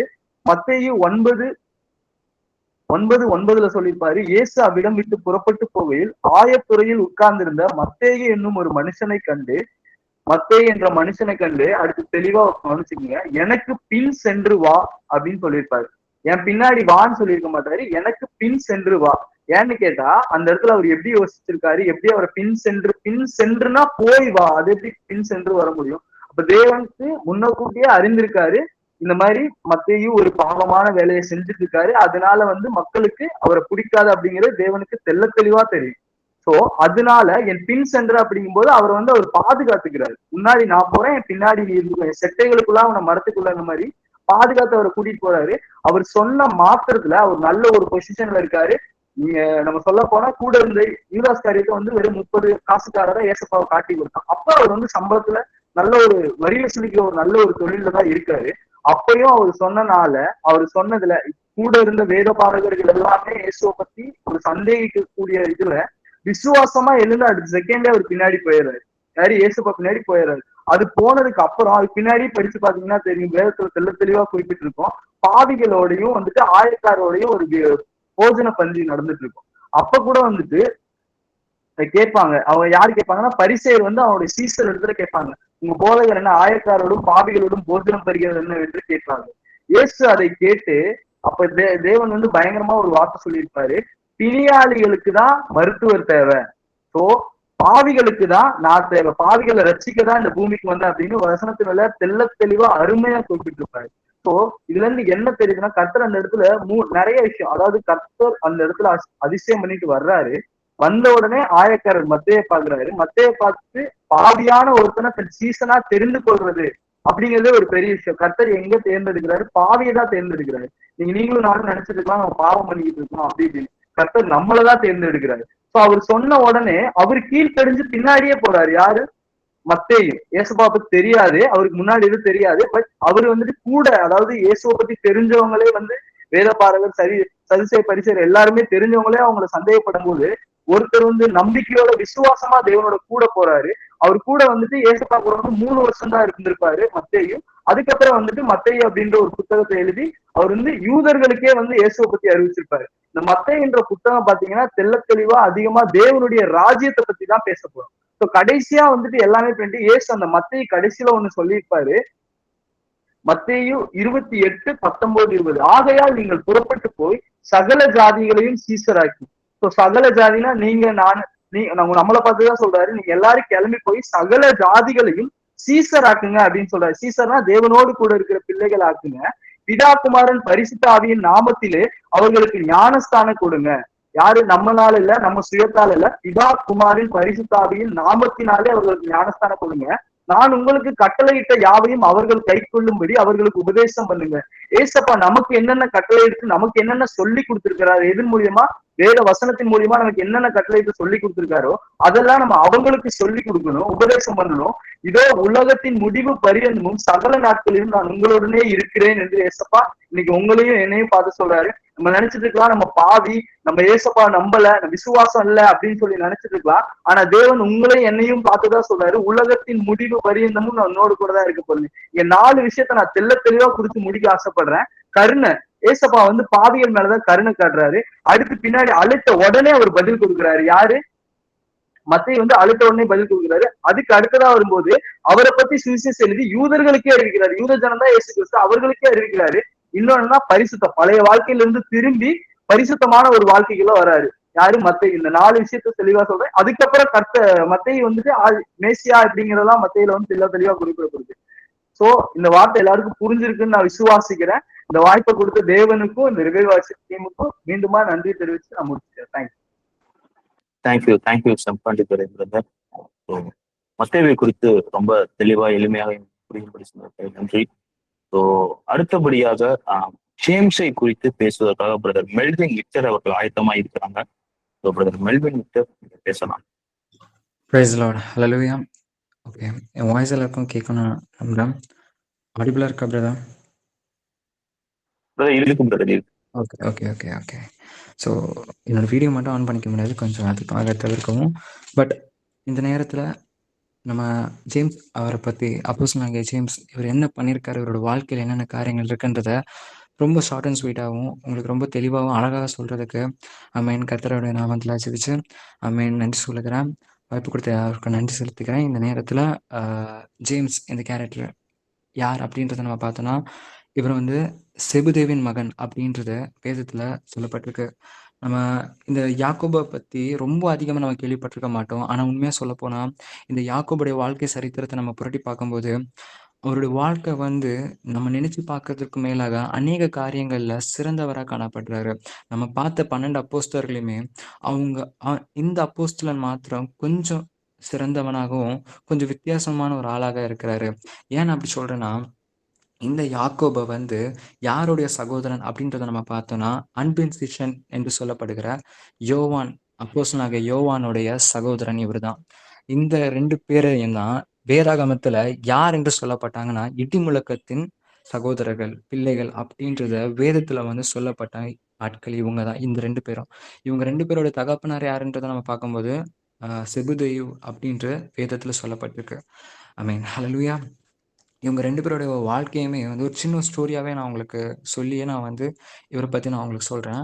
ஆண்டவராகிய இயேசு கிறிஸ்து வந்து இவங்க 2 பேருமே எப்படி ஃபர்ஸ்ட் ஆஃப் ஆல் தெரிந்து கொண்டார்னா, இவங்க 2 பேருமே மீன் பிடிக்கிற தொழில்ல இருந்தவங்க. யோவானும் நம்ம யாக்கோபும் வந்து சகோதரர்களா இருந்து, அவங்க அந்த மீன்பிடி தொழில் செய்து கொண்டிருக்கிற ஒரு ஃபேமிலியா இருந்தாங்க. அவங்க கடற்கரை ஓரத்துல மீன் பிடிக்கிறதற்கு வலைய பின்னிட்டு இருக்கும்போது, ஆண்டவராகிய இயேசு கிறிஸ்து வந்து இவர்களை சந்தித்து, இவர்களை வந்து என் பின் சென்று வா அப்படின்னு சொல்லி இவர்களை கூட்டி கடந்து சென்றார் அப்படின்னு மார்க் 1ஆம் அதிகாரம் அதோடைய 19, 20ல சொல்லப்பட்டிருக்கு. இந்த 2 பேருமே ஒன்றிணைந்து தான் ஆண்டவருடைய ராஜ்யத்தையும் அவரை மகிமைப்படுத்துறதுக்கு மிக ஒரு முக்கியமான ஆளா இருந்திருக்கிறாங்க. தென் இவங்க 2 பேர்ல நம்ம யாக்கோபு வந்து என்ன பண்ணியிருக்கிறான் அப்படி பார்த்தோன்னா, ஆண்டவர் இயேசு கிறிஸ்துவனுடைய வார்த்தையை கேட்ட உடனே அவங்க ஃபேமிலி தொழிலையே விட்டுட்டு என்ன பண்ணியிருக்கிறாருன்னா, ஆண்டவரோட பின் சென்று வந்திருக்கிறாரு. அவங்க ஃபேமிலி தொழிலே அவங்க அப்பாவுக்கு அடுத்து அந்த ஃபேமிலியோட பிஸ்னஸை ரன் பண்ணுறதுக்கு ஒரு ஆள் அப்படின்னா நம்ம யாக்கோபும் யோவானும் தான். அதில் இவங்க 2 பேருமே என்ன பண்ணியிருக்கிறாங்கன்னா, அந்த ஸ்பாட்லேயே வந்து ஜீசஸ் கூப்பிட்டாருன்றதுக்காக அவங்க அந்த பிஸ்னஸையும் வந்து விட்டுட்டு இயேசு கிறிஸ்துக்காக அவங்க பின் சென்று வந்தாங்க. தென் இந்த இடத்துல அடுத்து அவங்களோட அவங்க லைஃப் ஸ்டோரி வந்து ரொம்ப ட்ராஜடிக்கலா, ரொம்ப வித்தியாசமா மாறப்பட்ட சூழ்நிலை காணப்பட்டுச்சு. எப்படின்னா, மார்க் 3ஆம் அதிகாரத்துல 17வது வசனத்துல சொல்லப்பட்டபடி, ஆண்டவராகிய இயேசு கிறிஸ்து வந்து இவர்களை எப்படி வந்து கூப்பிடுறாருன்னா, செபுதேவின் குமாரனாகிய யாக்கோபு, யாக்கோபின் சகோதரனாகிய யோவான் இருவருக்கும் இடிமுழக்க மக்கள் என்று அர்த்தம் கொள்ளும் போவார்னிகேஸ் என்கிற பேரிட்டார் அப்படின்னு சொல்லப்பட்டிருக்கு. போவார்னிகேஸ் அப்படின்னு. இந்த போவார்னிகேஸ் அப்படின்னா சன்ஸ் ஆஃப் தண்டர் அப்படின்னு ஆங்கில வார்த்தையில சொல்லப்படுது. ஆமீன். ஹல்லேலூயா. இவங்க 2 பேருமே ஒன்றிணைந்து தான் அந்த வார்த்தை சொல்லப்பட்டிருந்துச்சு. ஏன் இவங்களை அப்படி சொன்னாங்க, எதற்காக இவங்க அப்படி சொன்னாங்க அப்படின்னா, ஆண்டவராகிய இயேசு கிறிஸ்து இவங்க கிட்ட இருந்து என்ன விஷயத்த வந்து தெரிந்து கொண்டார்னா, அவங்களோட தைரியத்தை. ஹல்லேலூயா. அவங்களோட தைரியம், துணிச்சலான காரியம், விவேகம் அப்படின்ற இந்த 3 விதமான காரியங்கள் வந்து இந்த 2 சகோதரர்களுக்குள்ளேயும் ரொம்ப அழகா காணப்பட்டுச்சு. அதுலேயும் தாண்டி நம்ம பார்த்தோம்னா, ஆண்டவர் இயேசு கிறிஸ்து வந்து இவங்க வந்து ஆண்டவர் இயேசு கிறிஸ்துவ பார்த்து என்ன விஷயத்துல வந்து கேட்டிருந்திருக்காங்கன்னா, லூக்கா 9ஆம் அதிகாரத்துல 54வது வசனத்துல சொல்லப்பட்டிருக்கு. அவங்க வந்து ஆண்டவர் இயேசு கிறிஸ்துவ பார்த்து சொல்றாங்க, நீங்க வந்து சமரியா அந்த கிராமத்துல பரத்துல இருந்து ஒரு அக்னியை ஊற்றுங்க அப்படின்னு சொல்லி ஆண்டவரை இயேசு கிறிஸ்துவ பார்த்து அவங்க வந்து கேட்டிருக்கிறாங்க. அவ்வளவு தைரியமா கேட்டிருக்கிறாங்க, நீங்க வந்து பண்ணுங்க அப்படின்னு அவங்களோட போல்ட்னஸ், அவங்களோட தைரியத்தை வந்து மென்ஷன் பண்ணி சொல்லப்பட்டிருக்கு. தென் இதுல வந்து அவங்கள பத்தி என்ன சொல்லப்பட்டிருக்கு அப்படின்றத நம்ம பார்த்தோம்னா, இந்த யாக்கோபு எப்படிப்பட்டவராக இருந்திருக்காருன்னா, இயேசு கிறிஸ்துவோட ரொம்ப நெருங்கின ஒரு ஆளா இருந்திருக்கிறாரு. மற்ற 12 சீஷர்களை பார்க்கல, நம்ம யோவானை போலவே இவரும் வந்து ஒரு நெருங்கின ஒரு ஆளாகவே என்ன பண்ணியிருக்கிறாருன்னா இருந்திருக்கிறார். எப்படி நெருங்கி இருந்திருக்கிறாருன்னா, நம்ம பார்த்தோம்னா, இந்த ஜைரஸ் அப்படின்னு சொல்லப்படுகிற ஒரு மனுஷனுடைய பிள்ளை, அந்த பெண் பிள்ளை, அவள வந்து மரித்தும் அவள உயிர்த்தெழ வைக்கும் பொழுது, அந்த இடத்துல அவர் சாட்சியா பார்த்திருக்கிறார். இயேசு கிறிஸ்து வந்து அந்த ஜைரஸ் அவருடைய மகள வந்து உயிர்த்தெழ செய்யும் பொழுது, நம்ம யாக்கோபு வந்து அந்த இடத்துல இருந்து பார்த்து சாட்சிப்படுத்தியிருக்கிறாரு. 2வது எங்கன்னா, மறுரூப மலையில. மறுரூப மலையில வந்து ஆண்டவர் இயேசு கிறிஸ்து வந்து மறுரூபமாகி அங்க மோசேயோடும் தென் எலியாவோடு பேசிக் கொண்டிருந்த அந்த இடத்துலயும் நம்ம யாக்கோபு வந்து அத பார்த்து சாட்சிப்படுத்தியிருக்கிறாரு. 3வதா எங்க இருந்து அவர் சாட்சிப்படுத்தியிருக்கிறாருன்னா, ஆண்டவர் இயேசு கிறிஸ்து வந்து கெத்செமனே தோட்டத்துல கதறி அழுது ஜெபிச்சுட்டு இருந்த நேரத்திலயும் அந்த இடத்துல யாக்கோபு அத பார்த்து சாட்சிப்படுத்தியிருக்கிறாருன்னு சொல்லி வேதாகமத்துல நம்மளால பார்க்க முடியுது. ஆமென். ஹல்லேலூயா. ஸோ இப்படி இவங்களுடைய காரியங்கள் நம்ம பார்த்தம்பொழுது, ஒரு விஷயமும் வேதாகமத்துல சொல்லப்பட்டிருக்கு. இவர்களுடைய தாயார், ஐ மீன் யாக்கோபும், யோவானும் அவர்களுடைய தாயார் இருக்காங்கல்ல, அவங்க வந்து இயேசு கிறிஸ்துவ பார்த்து ஒரு விஷயத்த சொல்லி கேட்குறாங்க. என்னன்னா, "உம்முடைய ராஜ்யத்துல வலது பக்கத்துலயும், இடது பக்கத்துலயும் என்னுடைய 2 மகன்களும் இருக்க முடியுமா? இருக்க வைப்பீங்களா?" அப்படின்றத கேட்கும்பொழுது, அந்த இடத்துல ஒரு கான்வர்சேஷன் நடக்கும். மத்தேயு 20ஆம் அதிகாரத்துல 20லேருந்து 23 அந்த இடைப்பட்ட வசனத்துல நீங்க பார்த்தீங்கன்னா, அங்க ஒரு கான்வர்சேஷன் நடக்கும். அதற்கு ஆண்டவர் இயேசு கிறிஸ்து வந்து கேட்பாரு. என்னன்னு கேட்பாருன்னா, could drink could they drink the cup of suffering. அவங்க வந்து பாடுகளுடைய காரியத்த வந்து அவங்களால ஏற்றுக்கொள்ள முடியுமா? அப்படின்றத நோக்கி கேட்கும் பொழுது, அதுக்கு ஜேம்ஸ் அந்த இடத்துல என்ன சொல்லுவாருன்னா, எஸ் ஐ கேன் அப்படின்னு சொல்லுவாரு. நான் வந்து பாட அனுபவிக்கிறதுக்கு நான் ரெடி. நான் உங்களோட அந்த பரத்துல உங்களுடைய வலது பாரிசத்துல, உங்களுடைய இடது பாரிசத்துல நான் இருக்கிறதுக்கு, நான் இந்த பாடுகள அனுபவிச்சு தான் ஆகணும். நான் அப்படி ஒரு பாட அனுபவிக்கிறதுக்கு நான் தயாருன்னு சொல்லி, அந்த இடத்திலே கன்ஃபர்ஸ் பண்ணுவாரு. நீங்க கொஞ்சம் சீக்கிரமா நீங்க அந்த இடத்திலேயே பார்த்தீங்கன்னா, ஆண்டவருடைய மரணத்திற்கு பிறகு, அவர் உயிர்த்தெழுந்ததுக்கு அப்புறமும், சிதறடிக்கப்பட்ட சீஷர்கள் நெறைய இடத்துல போனாங்க. ஆனா ஸ்டில் நம்ம யாக்கோபு மட்டும் என்ன பண்ணலன்னா, அந்த இடத்த விட்டு மாறல. அவரோட சகோதரன விட்டு மாறல. ஸ்டில் அவர் வந்து மதர் மேரி அவங்களோட இருந்தாங்கன்ற மாதிரி சரித்திரத்துல சொல்லப்படுது. என்னதான் வந்து அ அவங்களுக்கு எதிராக வந்து சில சூழ்நிலைகள், சில பிரச்சனைகள் வந்திருந்தும், அவர் வந்து என்ன பண்ணல, ஆண்டவருடைய வார்த்தைய வந்து மறுதலிக்காம, அந்த இடத்த விட்டு பின்வாங்காம, ஸ்டில் அவர் வந்து அந்த இடத்துல இருந்து சம்திங் வில் ஹேப்பன் அப்படின்ற ஒரு எக்ஸ்பெக்டேஷன்ல அந்த இடத்துல வெயிட் பண்ணியிருந்திருக்காரு. அதே மாதிரி நிறைய காரியங்கள் நடந்திருக்கு. பின்பதாக சில நாட்கள் கழித்து, இவர்கள் சுவிசேஷத்தை பரப்பத் தொடங்கின நேரத்துல என்ன சொல்லப்படுதுன்னா, சரித்திரத்திலேயே முதல் முறையாக ஒரு அப்போஸ்தலன், அந்த 12 சீஷர்கள்லயே முதலாக மரித்து போன ஒரு சீஷன் அப்படின்னு நம்ம பார்த்தோம்னா, நம்ம யாக்கோபு தான் இருக்காரு. ஐ மீன் இது சரித்திரத்துல சொல்லப்பட்டு நீங்க கூகுள்ல போய் பார்த்தா, விச் அப்போஸ்டல் ஃபர்ஸ்ட் டைட் அப்படின்ட்டு நீங்க கேட்டீங்கன்னா, சொல்லப்பட்டிருக்கும். செபெதேயுவின் மகன் யாக்கோபு அப்படின்றது உங்களுக்கு சொல்லப்பட்டிருக்கும். ஸோ இவ்ளோ வந்து ஸ்பெசிஃபிக்கா ஒரு முக்கியமான ஒரு ஆளாக இருந்திருக்காரு. இவர் எப்படி கொல்லப்பட்டார்ன்றத நீங்க பார்த்தீங்கன்னா, ஏரோது கிங் ஏரோது அந்த அகிரிப்பான்ற அந்த ராஜா மூலமா வந்து என்ன ஆயிருக்காருன்னா, இவர் மரித்திருக்கிறாரு. இவர் வந்து கத்தியால கொல்லப்பட்டிருக்கார் அப்படின்றது சொல்லப்படுது. இதுக்கான வாக்கு இதுக்கான இதுக்கான சாட்சி வசனத்த நீங்க எங்க பார்த்துக்கலாம்னா, அப்போஸ்தலர்கள்ல 12ஆம் அதிகாரத்துல 1லேருந்து 2 வசனங்கள நீங்க வாசிச்சு பார்க்கும்பொழுது உங்களால பார்க்க முடியும். இவர் வந்து எப்படி மரித்தார் அப்படின்றத. ஸோ முதலா மரித்த ஒரு அப்போஸ்தலன், ஒரு சீஷன் 12 சீஷர்கள்லே கர்த்தருடைய வசனத்துக்கு நிலை நின்று, அதற்காக சத்தியத்திற்காக தங்கள் ஜீவனை விட்ட ஒரு முதல் சீஷன், ஒரு முதல் அப்போஸ்தலன் சொல்லப்படுறதுக்கு நம்ம யாக்கோபு தான் அதுக்கு முதல் தகுதியான ஆளா அந்த இடத்துல வழங்கப்பட்டாரு. பின்பதாக இவரோட மரணத்தோட ஸ்டார்ட்டிங் ஸ்டேஜ்ல தான் ஆதி திருச்சபை வந்து அந்த சோதனைகளுக்கு, வேதனைக்கு அதிகமா உட்குடுக்கப்பட்ட அந்த காலகட்டம். அந்த காலகட்டத்துல தான் இவர் வந்து மரித்து போயிருக்கிறார் அப்படின்றது சொல்லப்படுது. தென் இதுல நீங்க வந்து ஒரு முக்கியமான ஒரு விஷயத்த நீங்க பார்த்தீங்கன்னா, உங்களுக்கு நல்லாவே தெரிய வரும். நம்ம யாக்கோபும், நம்ம யோவானும் என்ன பண்ணாங்க, இவங்க 2 பேருக்குமே ஒரு பேரலலான ஒரு கனெக்ஷன் இருக்கு. முதல்ல மரிச்சு போன அப்போஸ்தலன் நம்ம யாக்கோபா இருக்கிறாரு. கடைசியாக எல்லாவற்றையும் கண்டு மரித்து போன ஒரு அப்போஸ்தலனா இருப்பது யோவானாக இருக்கிறாரு. ஸோ 2 சகோதரர்களுமே ஆதியுமாகவும், அந்தமாகவும் வைத்த the starting and the ending of the tribulation அப்படின்றதுல ஆண்டவர் இயேசு கிறிஸ்து இவங்கள வச்சிருந்தாரு. ஸோ ஃபர்ஸ்ட் இவங்கள வந்து இடி முழக்கத்தின் பிள்ளைகள் அப்படின்னு அவங்களோட தைரியத்தை பார்த்து, அவங்களோட போல்ட்னஸை பார்த்து, அவங்களோட துணிச்சலை பார்த்து கூப்பிட்ட ஆண்டவர் இயேசு கிறிஸ்து உங்களோட டெஸ்டினேஷனையுமே பயங்கரமா ஃபிக்ஸ் பண்ணி, ஸ்டார்ட்டிங்ல இவரு, எண்டிங்ல இவருன்ற மாதிரி ஒரு கனெக்ஷனை, ஒரு பேரலான ஒரு கனெக்ஷனை கொடுத்து, அவங்களோட வாழ்க்கை சரித்திரத்தை அவ்வளோ சாட்சிப்படுத்தி முடித்திருக்கிறாரு.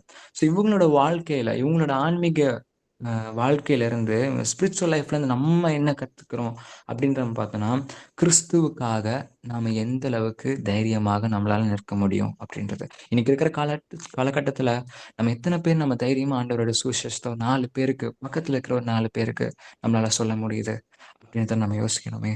ஏன்னா இந்த அப்போஸ்தலனாகிய யாக்கோபு காண்கின்ற யாவருக்குமே சுவிசேஷத்தை சொல்லிக் கொண்டே இருப்பாராம். அப்படிப்பட்ட ஒரு தைரியமான ஒரு ஆளு, யாரு பார்த்தாலும் இயேசு கிறிஸ்துவ பத்தி சொல்லுகிற ஒரு ஆளா இருந்திருக்கிறாரு. அந்த போல்ட்னஸ், கிரைஸ்டுக்காக நான் மரித்து போனா கூட எனக்கு பிரச்சனையே கிடையாதுன்ற அந்த போல்ட்னஸ் நம்ம அவர்கிட்ட இருந்து நம்ம கத்துக்கணும். அந்த மரணம் வர வரைக்கும், அந்த மரணத்தோட விளிம்புல நிக்கிற வரைக்கும், கத்தியால குத்தி சாகிற வரைக்கும், முன்னாடி வரைக்குமே நான் கிறிஸ்துவுக்காக தான் நிற்பேன், நீ என்ன வேணா பண்ணிக்க அப்படின்னு அந்த அகிரிப்பா ராஜாக்கு முன்னாடி தைரியமா நின்னாரு பாத்தீங்களா? அந்த போல்ட்னஸை நம்ம கத்துக்கணும். 2வதாக அந்த பயம், எந்த ஒரு பயமும் இல்லாம ஸ்ட்ராங்கா கிறிஸ்துவுக்காக நிக்கிறதுக்கு நம்ம காணப்படணும். ஸோ இப்படி இந்த காரியத்தை மட்டும் நம்ம இவரோட லைஃப்ல நம்ம கத்துக்கொண்டோம்னா, நம்ம நம்ம ஆண்டவருக்காக இந்த ஓட்டத்துல யாக்கோபை போல ஓடி முடிக்கலான்றதை நான் விசுவாசிக்கிறேன். தேங்க்யூ. வாய்ப்பு கொடுத்த யாவருக்கும் நன்றி. Thank you brother. Thank you brother.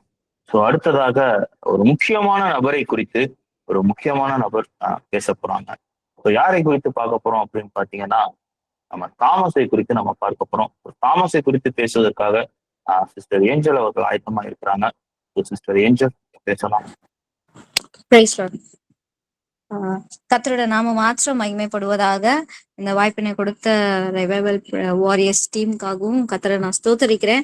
நிஜமாவே ரொம்ப சந்தோஷமா இருக்கு. இப்படி ஒவ்வொரு சீஷர்களை குறித்து நம்ம பார்க்கிறது என்பது நம்மளுடைய ஆவிக்குரிய வாழ்க்கைக்கும் இன்னும் அதிகமா நம்மள உற்சாகமா ஆண்டவருக்குள்ள இன்னும் அதிகமா ஓடணும்னு நம்மள சொல்ல வைக்கிற ஒரு காரியமா இருக்கு. நிச்சயமா கர்த்தர் உங்க ஒவ்வொருத்தரையும் ஆசீர்வதிப்பார். சோ இன்னைக்கு நம்ம தாமஸ குறித்து நம்ம பார்க்க போறோம். தோமா, இவருக்கு இன்னொரு பேரு உண்டு. என்ன சொல்லுவாங்க அப்படின்னா சந்தேக தோமா அப்படின்னு சொல்லிட்டு. ஏன்னா அவர் வந்து சந்தேகப்பட்டதுனால சந்தேக தோமா அப்படின்னு சொல்லிட்டு நம்ம கேள்விப்பட்டிருக்கோம். நிறைய இடங்கள்ல பார்த்திருப்போம். அவர் சந்தேகப்பட்டாரு. ஆனா நிச்சயமா நான் சொல்றேன், அவர் சந்தேகப்பட்டதுமே ஒரு பிளெஸிங் தான் நான் நினைக்கிறேன். ஏன்னா அவர் சந்தேகப்பட்டதுனாலதான் அவர் என்ன பண்ண முடிஞ்சதுன்னா ஆண்டவரை தொட்டு பார்க்க முடிஞ்சது. மத்த எந்த சீஷராலையும் அதை செய்ய முடியல. மத்த எந்த சீஷருக்கும் அப்படிப்பட்ட ஒரு பாக்கியம் வந்து கிடைக்கல. ஆண்டவர் 3ஆம் நாள் உயிர் எழுந்து வந்தாரு. எல்லாருடையுமே சகஜமா பழகினாரு. ஆனா அந்த இடத்துல வந்து தோமா மாற்றம் இல்லை. முதலாவது சீஷர்கள் மத்தியில ஆண்டவர் தோன்றும் பொழுது தோமா மாத்திரம் அந்த இடத்துல இல்லாததுனால தோமா என்ன பண்ணலன்னா, ஆண்டவர் வந்தாரு, இயேசு கிறிஸ்து உண்மையாவே உயிர் தெழுந்தாரு அப்படின்றத நம்பல. மேபி அந்த இடத்துல வேற எந்த சீஷர்கள் இல்லாம இருந்திருந்தாலும் அவங்களுமே நம்பி இருக்க மாட்டாங்கன்னு தான் நான் நினைக்கிறேன். ஏன்னா மத்த சீஷர்கள் எல்லாம் கண்ணால பாத்துருக்காங்க இல்லைங்களா? கண்ணால பார்த்ததுனால அவங்க எல்லாருமே நம்புனாங்க.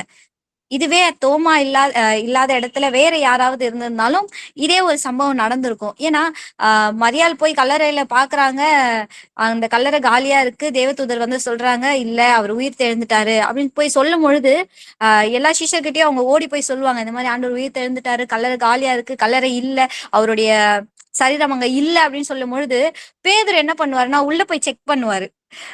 சோ அதுவுமே ஒரு வகையான ஒரு சந்தேகம் தானே சொல்லலாம். உண்மையாவே அவர் உயிர் தெரிந்துட்டாரா, உண்மையாவே அவரோட சரீரம் உள்ள இல்லையா அப்படின்னு சொல்லிட்டு என்ன பண்றாருன்னா பேதுரு உள்ள போய் செக் பண்றாரு. சோ இந்த மாதிரி ஒவ்வொரு விஷயங்களும் நம்மளுடைய வாழ்க்கையிலுமே சரி, நம்ம என்ன பண்றோம்னா நம்ம அதை கண்ணால பாக்குற வரைக்கும் நம்ம என்ன பண்ண மாட்டோம், நம்ம நம்ப மாட்டோம். அதே போல நம்மளோட பிரேயர்ஸ் அதுவுமே அப்படிதான் இருக்கு. நம்ம ஜெபிக்கிறோம், ஆனா அது கொஞ்சம் கால தாமதம் ஆகும் பொழுது நம்மளுக்குள்ள என்ன வந்ததுன்னா சந்தேகம் அப்படின்ற ஒரு பெரிய விஷயம் வந்துடுது. இது நடக்குமோ நடக்காத, ஒருவேளை என் ஜபம் கேட்கப்படலையோ, ஒருவேளை ஆண்டவர் எனக்கு பதில் கொடுக்க மாட்டார், இல்ல ஒருவேளை என்கிட்ட ஏதோ மிஸ்டேக் இருக்கு, அதனால ஆண்டவர் இன்னும் பதில் தரல, இல்ல இது மாறாது போல, இது இப்படிதான் இருக்கும் அப்படின்னு சொல்லிட்டு நம்மளுக்குள்ளேயே அந்த ஒரு சந்தேகம்ன்றது எல்லா மனுஷனுக்குள்ளயும் காணப்படுகிற ஒரு விஷயம். ஆனா தோமாக்கு அந்த சந்தேகம் என்ற ஒரு விஷயம் வந்தது நிஜமாவே ஒரு பிளெஸ்ஸிங்கா தான் நான் பாக்குறேன். 3ஆம் நாள் உயிர் தெழுந்து இயேசு கிறிஸ்து எல்லா சிஷ்யர்களுக்கும் காணப்பட்டாரு. ஆனா அந்த இடத்துல தோமா இல்ல. திரும்பவும் இன்னொரு டைம் வந்து தோமாவுக்காகவே அவர் வராரு. அது எவ்வளவு பெரிய விஷயம் பாருங்களேன். நமக்காகவே ஆண்டவர் வராருன்றது ரொம்ப தனிப்பட்ட விதத்துல ஆண்டவர் நம்மள மட்டுமே ஸ்பெஷலா பாக்குறாரு, ஸ்பெஷலா நேசிக்கிறாருன்ற ஒரு விஷயம் மாதிரிதான். யோவான் 20ஆம் அதிகாரத்துல 24வது வசனத்துல அப்பதான் முதல் தடவை வந்து அதுக்கு முன்னாடி ஆண்டவர் வந்திருப்பாரு. அதுக்கப்புறம் தோமா வந்திருப்பாரு. தீத்துமு எண்ணப்பட்ட தோமா என்பவன் அவர்களோட கூட இருக்கவில்லை அப்படின்னு சொல்லி சொல்லப்பட்டிருக்கோம் 24வது வசனத்துல. அதே 26வது வசனத்துல சொல்லப்பட்டிருக்கோம், மறுபடியும் 8 நாளைக்கு பின்பு அவருடைய சிஷ்யர்கள் வீட்டுக்குள்ளே இருந்தார்கள். தோமாவும் அவர்களுடனே கூட இருந்தான். கதவுகள் பூட்டப்பட்டிருந்தது. அப்பொழுது இயேசு வந்து நடுவே நின்று உங்களுக்கு சமாதானம் என்றார். சோ செகண்ட் டைம் அவர் யாருக்காக வராருன்னா ஸ்பெஷலா தோமாவுக்காகவே வராரு. ஏன்னா தோமா வந்து நம்பல, உண்மையாவே ஆண்டவர் வந்தாரா, உண்மையாவே ஆண்டவர் உயிர் தெழுந்துட்டாரா அப்படின்னு சொல்லிட்டு அந்த ஒரு கியூரியாசிட்டி தோமாவுக்குள்ள அதிகமா இருந்துச்சு. சோ அவன் நேர்ல கண்ணார பாக்குற வரைக்கும், அவன் டச் பண்ற வரைக்குமே ஆண்டவரை நம்பாம இருந்தான். ஆனா பாருங்க, ஆண்டவர் பெரிய ஒரு பாக்கியத்தை தான் தோமாவுக்கு கொடுத்தாருன்னு நான் சொல்லுவேன். சந்தேகம்ன்றது வந்து நம்மளோட வாழ்க்கையில வரக்கூடாதுன்ற ஒரு விஷயம் தான். ஆண்டவருடைய காரியத்துல கண்டிப்பா வரக்கூடாது. ஆனா தோமாவுக்கு அந்த இடத்துல வந்தது அவருக்கு ஒரு பிளெஸ்ஸிங்கா நான் நினைக்கிறேன்.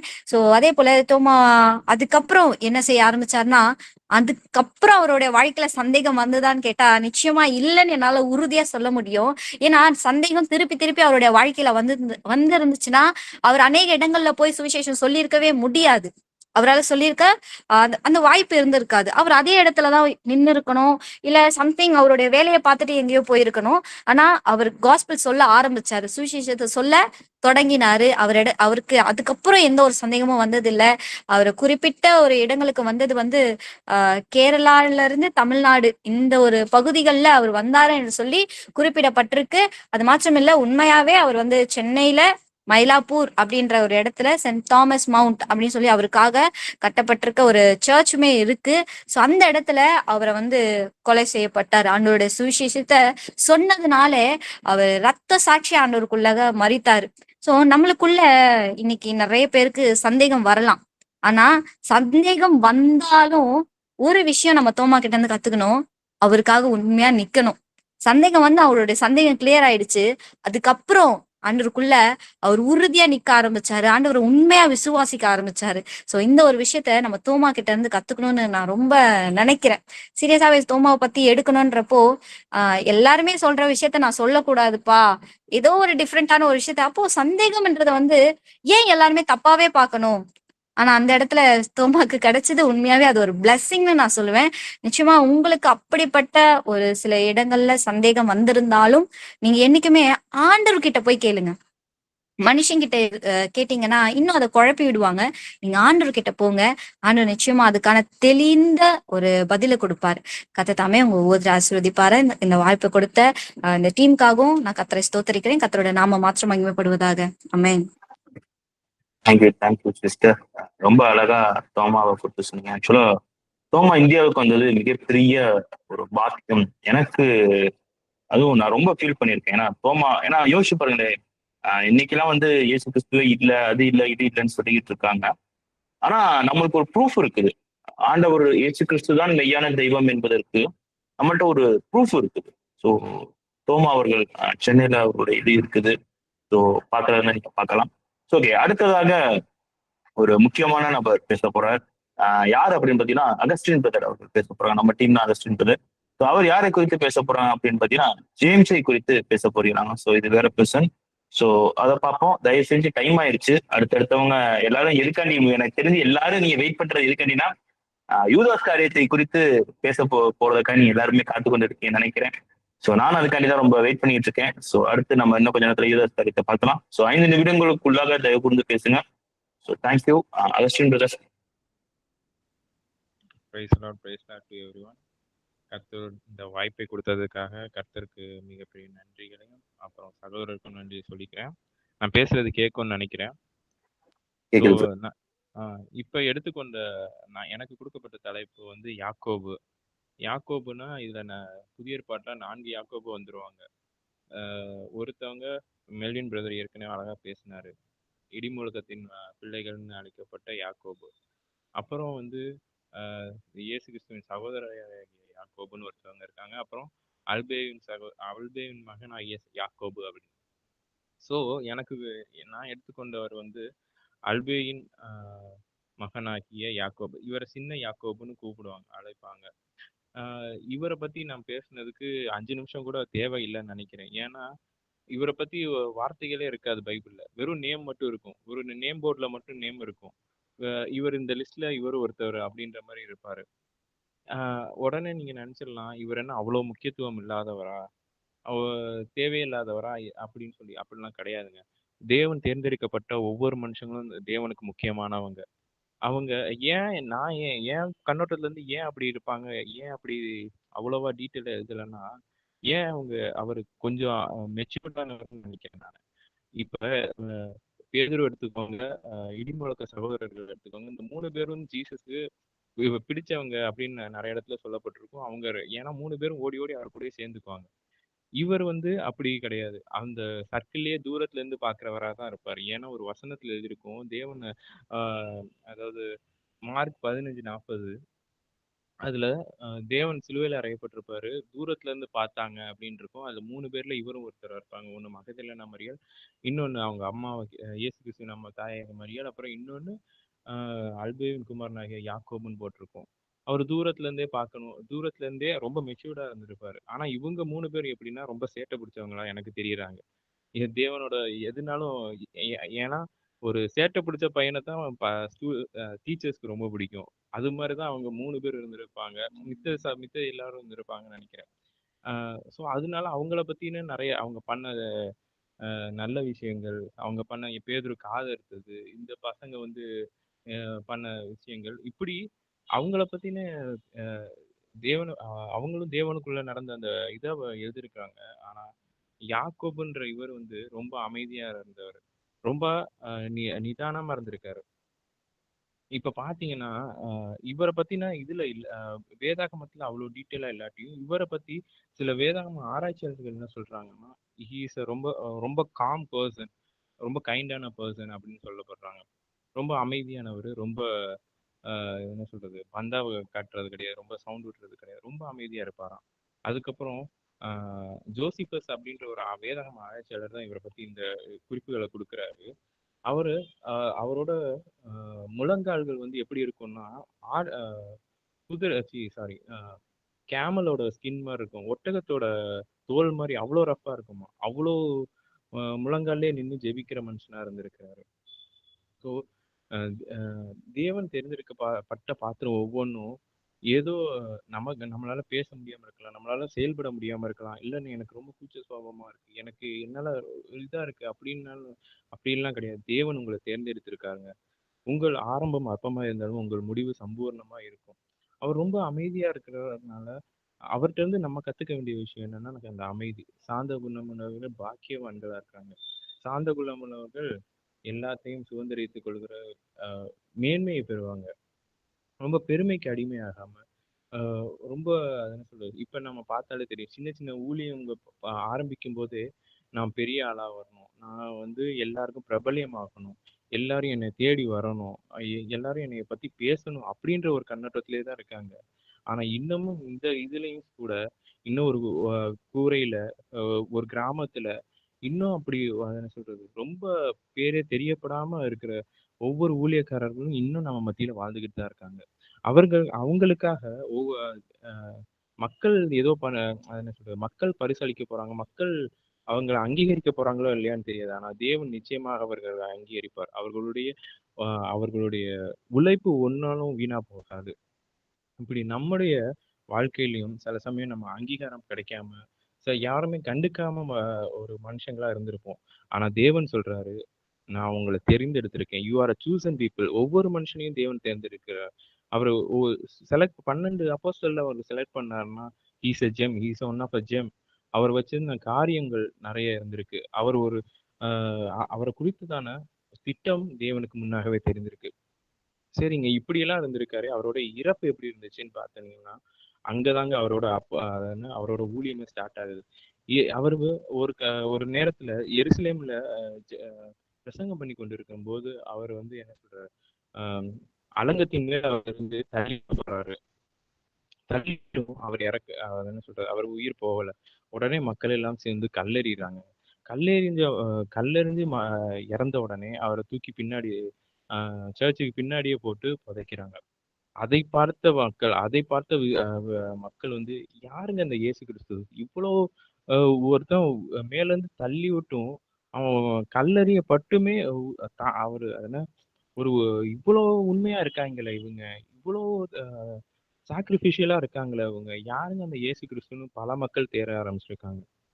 அப்படிதான் நம்மளும் விதைக்கப்படுகிறவர்கள் என்ன சொல்றது, ஒரு விதையானது இறந்தாதான் ஒரு விருட்சமா வரும். அந்த விதை இறந்துதான் 100 60 பலன் கொடுக்கறதா மாறும். விதை இறக்கலைன்னா அது வந்து என்ன மக்கி மண்ணோட மண்ணாதாங்க போகும். அதே மாதிரிதான் நம்மளுடைய குடும்பத்திலையும் ஒவ்வொரு குடும்பத்தாரையும் நம்ம எடுத்துக்கிட்டோம்னா யாராச்சும் ஒரு விதையா இருந்திருப்பாங்க, நமக்கே தெரியாது. எங்க அப்பாவோட தாத்தா வந்து இப்படி சொல்லியிருக்காரு, எங்க பிள்ளைங்களை காப்பாத்துங்க ஏசப்பா அப்படின்னு. அவர் படிப்பறிவு இல்லாதவர், ஒரு கூலி வேலை செய்யறவரு, இல்ல வயல்ல வேலை செஞ்சுக்கிட்டு இருந்தவர். அவரு சொல்லியிருக்காரு, எங்க பிள்ளைங்களை காப்பாத்துங்க ஏசப்பா. இப்போ அவரோட பேரங்க எல்லாமே பாஸ்டரா இருக்காங்க. அவரோட பேரனோட பேரன் வந்து நாங்க வந்து தேவனுடைய வார்த்தைகளை இப்படி பகிர்ந்து கொள்கிற மக்களா இருக்கிறோம். இப்படி ஒவ்வொரு விதைக்கப்படுற ஒவ்வொரு விதையிலையும் பல விருட்சங்கள் இருக்கு. ஸோ தேவனுக்காக விதைக்கப்படுகிற மனுஷங்களா நம்ம எழும்புவோம். கர்த்தர் தாமே இந்த வார்த்தைகளை ஆசீர்வதிப்பார். தேங்க்யூ. Thank you Augustine brother. ரொம்ப அருமையா புரியுற மாதிரி சொன்னீங்க. ஸோ அடுத்ததாக சிஸ்டர் எப்சிபா அவர்கள், நீங்க எப்போது பேசலாம். சிஸ்டர் எப்சிபா ஆயத்தமா இருக்கீங்க நம்புறோம். பிரைஸ் லார்ட் எல்லாருக்கும். இப்போ கூட நம்ம சீமோன் பற்றி நம்ம பார்க்க போகிறோம். இந்த சீமோன் பற்றி பார்க்குறது அப்படின்னா, நம்ம பைபிளில் அவ்வளோக்கா சொல்லலை. அந்த சீஷர்களை குறித்து சொல்லும் போது மட்டும் அதில் ரெண்டு இது சொல்லியிருக்காங்க. ஒன்று கானானியனாகிய சீமோன், இன்னொன்று செலோத்தே எனப்பட்ட சீமோன் அப்படின்னு சொல்கிறாங்க. இதில் கானானியன் ஆகிய சீமோன் சொல்லியிருக்கிறது என்ன அப்படின்னா, சீமோன் பிறந்த இடம் என்ன அப்படின்னா கானான் தான். ஏசு கிறிஸ்து ஃபர்ஸ்ட் வந்து அற்புதம் செய்த இடமும் கானான் தான். அதனால இந்த இதுல வந்து என்ன அப்படின்னா, அவர் ஃபர்ஸ்ட் எப்படி இருந்தார் அப்படின்னா ஒரு தீவிரவாதி அப்படின்னு சொல்றாங்க. சீமோன் வந்து ஒரு தீவிரவாதி. அதுக்கடுத்து இயேசுவால அவர் வந்து ஏசப்பாவால தொடப்பட்டு அவர் ரட்சிக்கப்பட்டு அவரோட சீஷராய் மாறினாங்க அப்படின்னு சொல்றாங்க. இதுல ஒரே ஒரு காரியம் தான் நான் சொல்லணும்னு நினைச்சேன். ஏன் அப்படின்னா, தீவிரவாதி அப்படின்னும் போது நம்ம எல்லாம் நினைப்போம், இவங்கெல்லாம் வந்து ரட்சிக்கப்பட மாட்டாங்க, இவங்களால வந்து எப்படி இவங்க வந்து ஒரு கடினம் இருதயமானவங்க அப்படின்னு நம்ம நினைப்போம். ஆனா எசப்பாவோட பார்வையில எப்பேற்பட்ட கல்லான இருதயமா இருந்தாலும் அது மாற்ற அவர் வல்லவரா இருக்கிறாங்க. நம்மளும் அதே மாதிரி தான். நம்ம ஒவ்வொருத்தரையும் நம்ம நிறைய பேரை நம்ம ஜட்ஜ்மெண்ட் பண்றோம், இவங்கெல்லாம் மனம் திரும்பவே மாட்டாங்க. நம்ம சுற்றி இருக்கிறவங்களையும் பார்க்கிறோம், நிறைய பாவம் செய்கிறவங்களாம் நம்ம பார்க்கும் போது இவங்கெல்லாம் மனம் திரும்பவே மாட்டாங்க அப்படின்னு நம்ம நிறைய டைம் நம்ம நினைக்கிறோம். ஆனா எப்பேற்பட்டவங்களா இருந்தாலும் அவரை வந்து அவங்கள ரட்சிப்புக்குள்ள நடத்துறதுக்கு அவர் வல்லவரா இருக்கிறாங்க. இன்னொன்னு என்ன அப்படின்னா, இந்த தீவிரவாதியா இருந்த இந்த சீமோன் மனம் திரும்பி அவரோட சீஷரா ஆன பிறகு நிறைய இடங்கள்ல போய் சுவிசேஷம் சொல்ல ஆரம்பிச்சாங்க. நிறைய நாடுகள்ல போய் சுவிசேஷம் சொல்ல ஆரம்பிச்சாங்க. என்னென்ன நாடு அப்படின்னா, எகிப்து, சீரியா, லிபியா, ஆப்பிரிக்கா, பெர்சியா, இந்த நாடுகள்ல எல்லாம் போய் சுவிசேஷம் சொல்ல ஆரம்பிச்சாங்க. அப்போ ஒரு மனிதனுக்குள்ள இயேசு வந்தா போதும், எல்லாமே மாறும். அவங்களோட சூழ்நிலை மாறும். அவங்க ஃபர்ஸ்ட் எப்படி இருந்தாங்களோ அவங்களோட சூழ்நிலை எல்லாமே மாறும். அவங்களோட சுபாவங்கள் எல்லாமே மாறும். நம்ம வந்து ஒருத்தவங்களோட உருவத்தை பார்த்தோம், அவங்களோட முகத்தை பார்த்தோம், அவங்களோட குணத்தை பார்த்தோம் நம்ம வந்து இவங்க அப்படிதான் அப்படின்னு நம்ம வந்து சொல்லவே கூடாது. அதுதான் தேவன் வந்து சொல்லியிருக்கிறாங்க, மனுஷனோ முகத்தை பார்க்கிறான், கர்த்தரோ இருதயத்தை பார்க்கிறார் அப்படின்ட்டு. அவர் இருதயத்தை பார்க்கும் போது நம்ம நிறைய நேரம் நம்ம முகத்தை பார்த்து நம்ம வந்து ஜட்ஜ்மெண்ட் பண்றோம். இது என்னோட வாழ்க்கையில ஒரு விஷயம் நடந்துச்சுன்னு அந்த 2 நிமிஷத்துல நான் சொல்லி முடிச்சிடுறேன். நான் ஒரு டைம் பஸ்ல நான் போயிட்டு இருக்கும் போது ஒரு அக்கா, அவங்க வந்து என் கூட தான் வேலை பார்க்குறாங்க. ஆனா அவங்கள பத்தி எனக்கு தெரியும். ஆனா அவங்க வந்து இந்த பாவத்துல இருக்கிறாங்க அப்படின்னு எனக்கு தெரியும். நான் வந்து அவங்கள பத்தி இப்படிதான் நினைச்சிருந்தேன், அவங்க இந்த பாவத்துல இருக்காங்க அப்படின்ட்டு. ஆனா எனக்கு திடீர்னு என்ன அறியாம நான் இது நல்லா ப்ரேயர் பண்ண ஆரம்பிச்சேன். ப்ரேயர் பண்ணிட்டு இருக்கும்போது அப்போ திடீர்னு டங்ஸ்ல பேச ஆரம்பிச்சும் போது ஆவியானவர் என்கிட்ட பேசுறாங்க. நீ போய் அவங்க கிட்ட போய் பேசு அப்படின்னு சொன்னாங்க. நான் என்ன சொல்றேன், அது எப்படி ஏசப்பா நான் பேச முடியும் அப்படின்ட்டு நான் ஒரு இதுல நான் வந்து சொன்னேன்.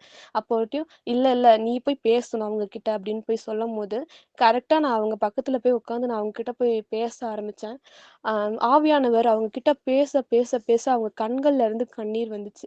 நான் என்ன நினைச்சேன், இவங்கெல்லாம் வந்து மனம் திரும்ப மாட்டாங்க, இவங்கெல்லாம் இப்படிதான் இருப்பாங்க அப்படின்னு நான் நினைச்சேன். ஆனா ஆவியானவர் என்ன நினைச்சாங்க அப்படின்னா, எப்பேற்பட்ட கல்லான இருதயமா இருந்தாலும் அத கண்டிப்பா ஐ மீன் அவர் நினைச்சா கண்டிப்பா மாறும். அதுதான் உங்களோட ஆம், குடும்பத்துல யாரும் ரட்சிக்கப்படல, இவங்களாம் ரட்சிக்கப்படல அப்படின்னு நீங்க நினைக்கலாம். ஒண்ணே ஒண்ணு, கண்டிப்பா ஆவியானவர் உங்க மூலியமா அவங்க கிட்ட பேசுவாங்க. ஐ மீன் நீங்க தொடர்ந்து ஜெபித்து கொண்டே இருங்க. கண்டிப்பா அவங்களோட இருதயம் மாறும். I mean thank you sir. Thank you sister. இமனை குறித்து ரொம்ப தெளிவா சொன்னீங்க. ஸோ அடுத்ததாக பிரதர் மாதேஷ் அவர்கள் ஆயத்தமா இருக்கீங்க நம்புறேன். ஸோ பிரதர் மாதேஷ் அவர்கள் நீங்க பேசுங்க. Praise the Lord. கர்த்தர் தாமே நாள் காரியங்களை பொறுப்பேற்பாராக. இப்பொழுதும் நம்ம ஸ்ட்ரெயிட்டா வார்த்தைக்கு நேராக கடந்து போயிடலாம். நாளிலே நம்ம பார்க்க போறது ததேயு. மத்தேயு 10ஆம் அதிகாரம் அதனுடைய 3வது வசனத்துல கடைசி பகுதியில சொல்லப்பட்டிருக்கும். ததேயு என்னும் மறுநாமம் உள்ள லெபேயு அப்படின்னு சொல்லப்பட்டிருக்கும். அதே விஷயத்த இன்னொரு பகுதியிலையும் பார்க்கலாம். மத்தேயு 13ஆம் அதிகாரம் அதனுடைய 55வது வசனத்திலையும் இவருடைய காரியங்கள் சொல்லப்பட்டிருக்கும். என்னன்னா,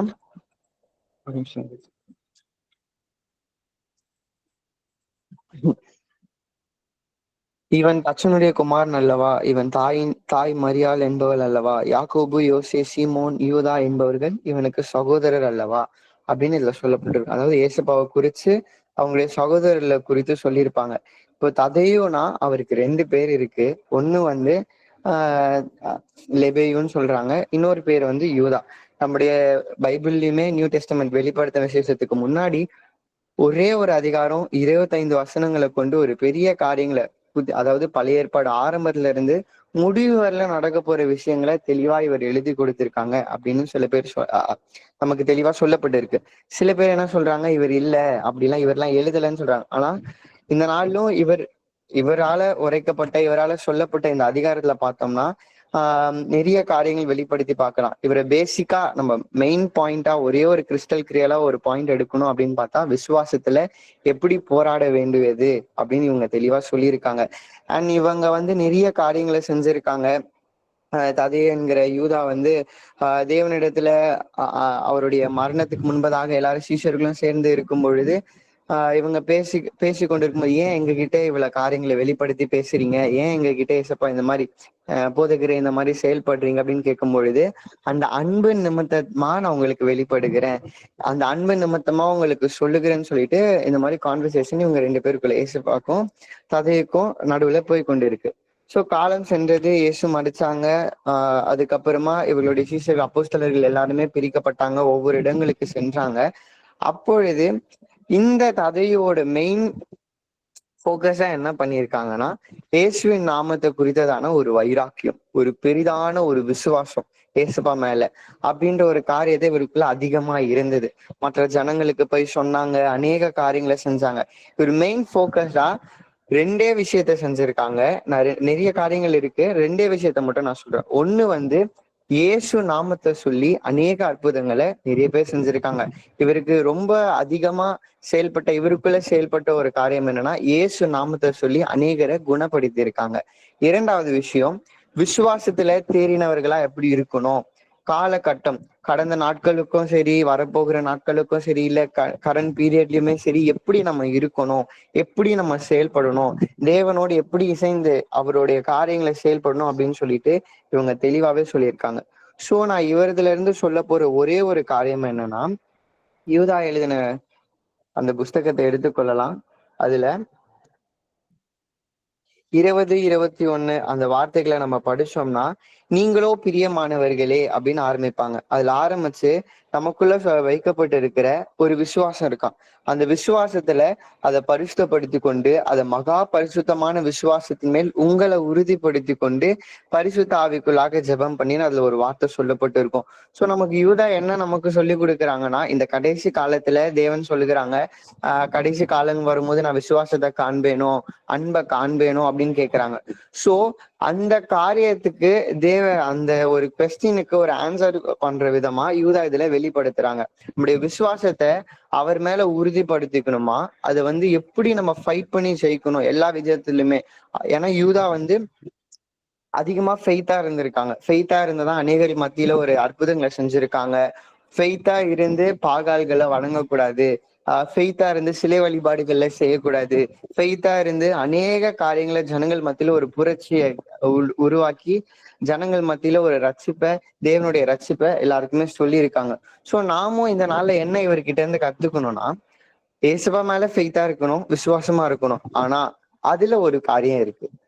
அந்த வார்த்தை தெளிவா சொல்லப்பட்டிருக்கும். எல்லாருமே அந்த யூதா எழுதின இந்த புஸ்தகத்தை திருப்பி கொள்ளலாம். அந்த ஒரு வார்த்தையை மட்டும் நம்ம தெளிவா படிச்சோம்னா புரியும். அதனுடைய 20வது வசனம், நீங்களோ பிரியமானவர்களே உங்கள் மகா பரிசுத்தமான விசுவாசத்தின் மேல் உங்களை உறுதிப்படுத்தி கொண்டு பரிசுத்த ஆவிக்குள்ளாக ஜெபம் பண்ணணும். விசுவாசம், அந்த விசுவாசத்துல எல்லார்கிட்டயுமே சொல்லுவாங்க, நான் விசுவாசி, நான் ஃபெய்த்தான இருக்கேன், நான் விசுவாசமா இருக்கேன். அதெல்லாம் இல்லை. அந்த விசுவாசத்துல ஒரு பரிசுத்தமான விசுவாசம் இருக்கான். இசப்பா, நீங்க எப்படியாச்சும் என்னுடைய காரியங்கள் எனக்கு நியமிக்கப்பட்டிருக்கு, அதை நீங்க செய்வீங்க. உங்க மீது நான் விசுவாசம் வைக்கிறேன். உங்க மீது விசுவாசம் வச்சா நீங்க அநேக காரியங்களை செய்வேன்னு சொல்லியிருக்கீங்க. அதுல ஒரு பரிசுத்தமான விசுவாசமா, அதுலயுமே மகா பரிசுத்தம், கொஞ்சம் பரிசுத்தம் இல்லையா, மகா பரிசுத்தமான விசுவாசத்தின் மேல் உங்களை உறுதிப்படுத்தி கொண்டு பரிசுத்த ஆவிக்குள்ளாக ஜெபம் பண்ணுங்க. அந்த ஜெபம் பண்ணும் பொழுது தேவனுடைய அன்புல நம்மளை காத்து கொள்ளலாம். அந்த காத்து கொள்ளும் பொழுது அவர் நமக்கு உரைத்த அந்த வாக்கு தத்துவம், நித்திய ஜீவனுக்கு ஏதுவாக நம்மளை நடத்துவேன்னு சொன்னார்ல, அந்த நித்திய ஜீவனை தருவேன்னு சொன்னார்ல, அதை சுதந்திரிக்கணும்னா நம்ம காத்து இருக்கணும். அடுத்தது பரிசுத்த ஆவிக்குள்ளாக ஜெபம் பண்ணணும். பரிசுத்த ஆவிக்குள்ளாக எப்படி ஜெபம் பண்ண முடியும்னா, நம்முடைய விசுவாசத்தை அதிகமா பரிசுத்தப்படுத்தி கொண்டு தேவன் மீது அதிகமா வைராக்கியம் கொண்டு வாழ்ந்தோம்னா நமக்கு இப்படிப்பட்ட காரியங்கள் நடக்கும்னு யூதா தெளிவா சொல்றாங்க. யூதாவோட பேக்ரவுண்ட், அவங்க எங்க போனாங்க, அவர் வாழ்ந்து முடித்து விட்டார். யூதா நமக்கு ஒரு முன்மாதிரியா இருந்திருக்காங்க. எல்லா சிஷ்யர்களுமே, இயேசுவுமே, எல்லாருமே தான். ஆனா இன்னைக்கு யூதால இருந்து என்ன பாக்குறோம்னா, அவர் நமக்கு ஒரு சாட்சியா, ஒரு ஒரு ஒரு ஒரு முன்மாதிரியா இருந்து, நான் இப்படி இருந்திருக்கேன், நான் உங்களுக்கு ஒரு ஆன்சர் கொடுக்குறேன், நீங்க இப்படி இருந்தீங்கன்னா கடைசியா உங்களுக்கு உரைக்கப்பட்ட காரியம் நிறைவேறுகிறதுக்கு இதுதான் ஒரு க்ளூ. நம்ம கிட்ட இருக்க விசுவாசத்தை பரிசுத்தப்படுத்தி கொண்டு அந்த விசுவாசத்தின் மேல ஒரு மகா உறுதியை வச்சு பரிசுத்த ஆவிக்குள்ளாக நம்ம எந்த அளவுக்கு நம்மளை விட்டு கொடுத்து ஆவியானவருடைய நடத்துதலுக்குள்ளாக போகிறோமோ அந்த அளவுக்கு நம்ம இருக்கும் பொழுது அவர் மீதான அன்பும் மற்றவர்கள் மீதான அன்பும் பெருகும். அந்த அன்பின் நிமித்தமா இயேசு வெளிப்படுத்தலாம், அந்த அன்பின் நிமித்தமா தேவன் மீது கட்டப்படலாம், அந்த அன்பின் நிமித்தமா நித்திய ஜீவனுக்கு ஏதுவாக நம்ம சுதந்திரித்து கொள்ளலாம்னு சொல்லிட்டு யூதா நமக்கு வெளிப்படுத்துறாங்க. சோ அதனால நீங்களும் நானும் என்ன பண்ணணும்னா, இப்ப இருக்கிற காலகட்டத்துக்கு, இந்த கடைசி காலத்துல விசுவாசத்துல நம்ம உறுதிப்படணும், பரிசுத்த ஆவிக்கு அதிகமா இடம் கொடுக்கணும். யூதாவை போல நம்மளும் வல்லமை மிக்கவர்களா மாறணும். கர்த்தர் இந்த வார்த்தைகளை ஆசீர்வதிப்பாரா.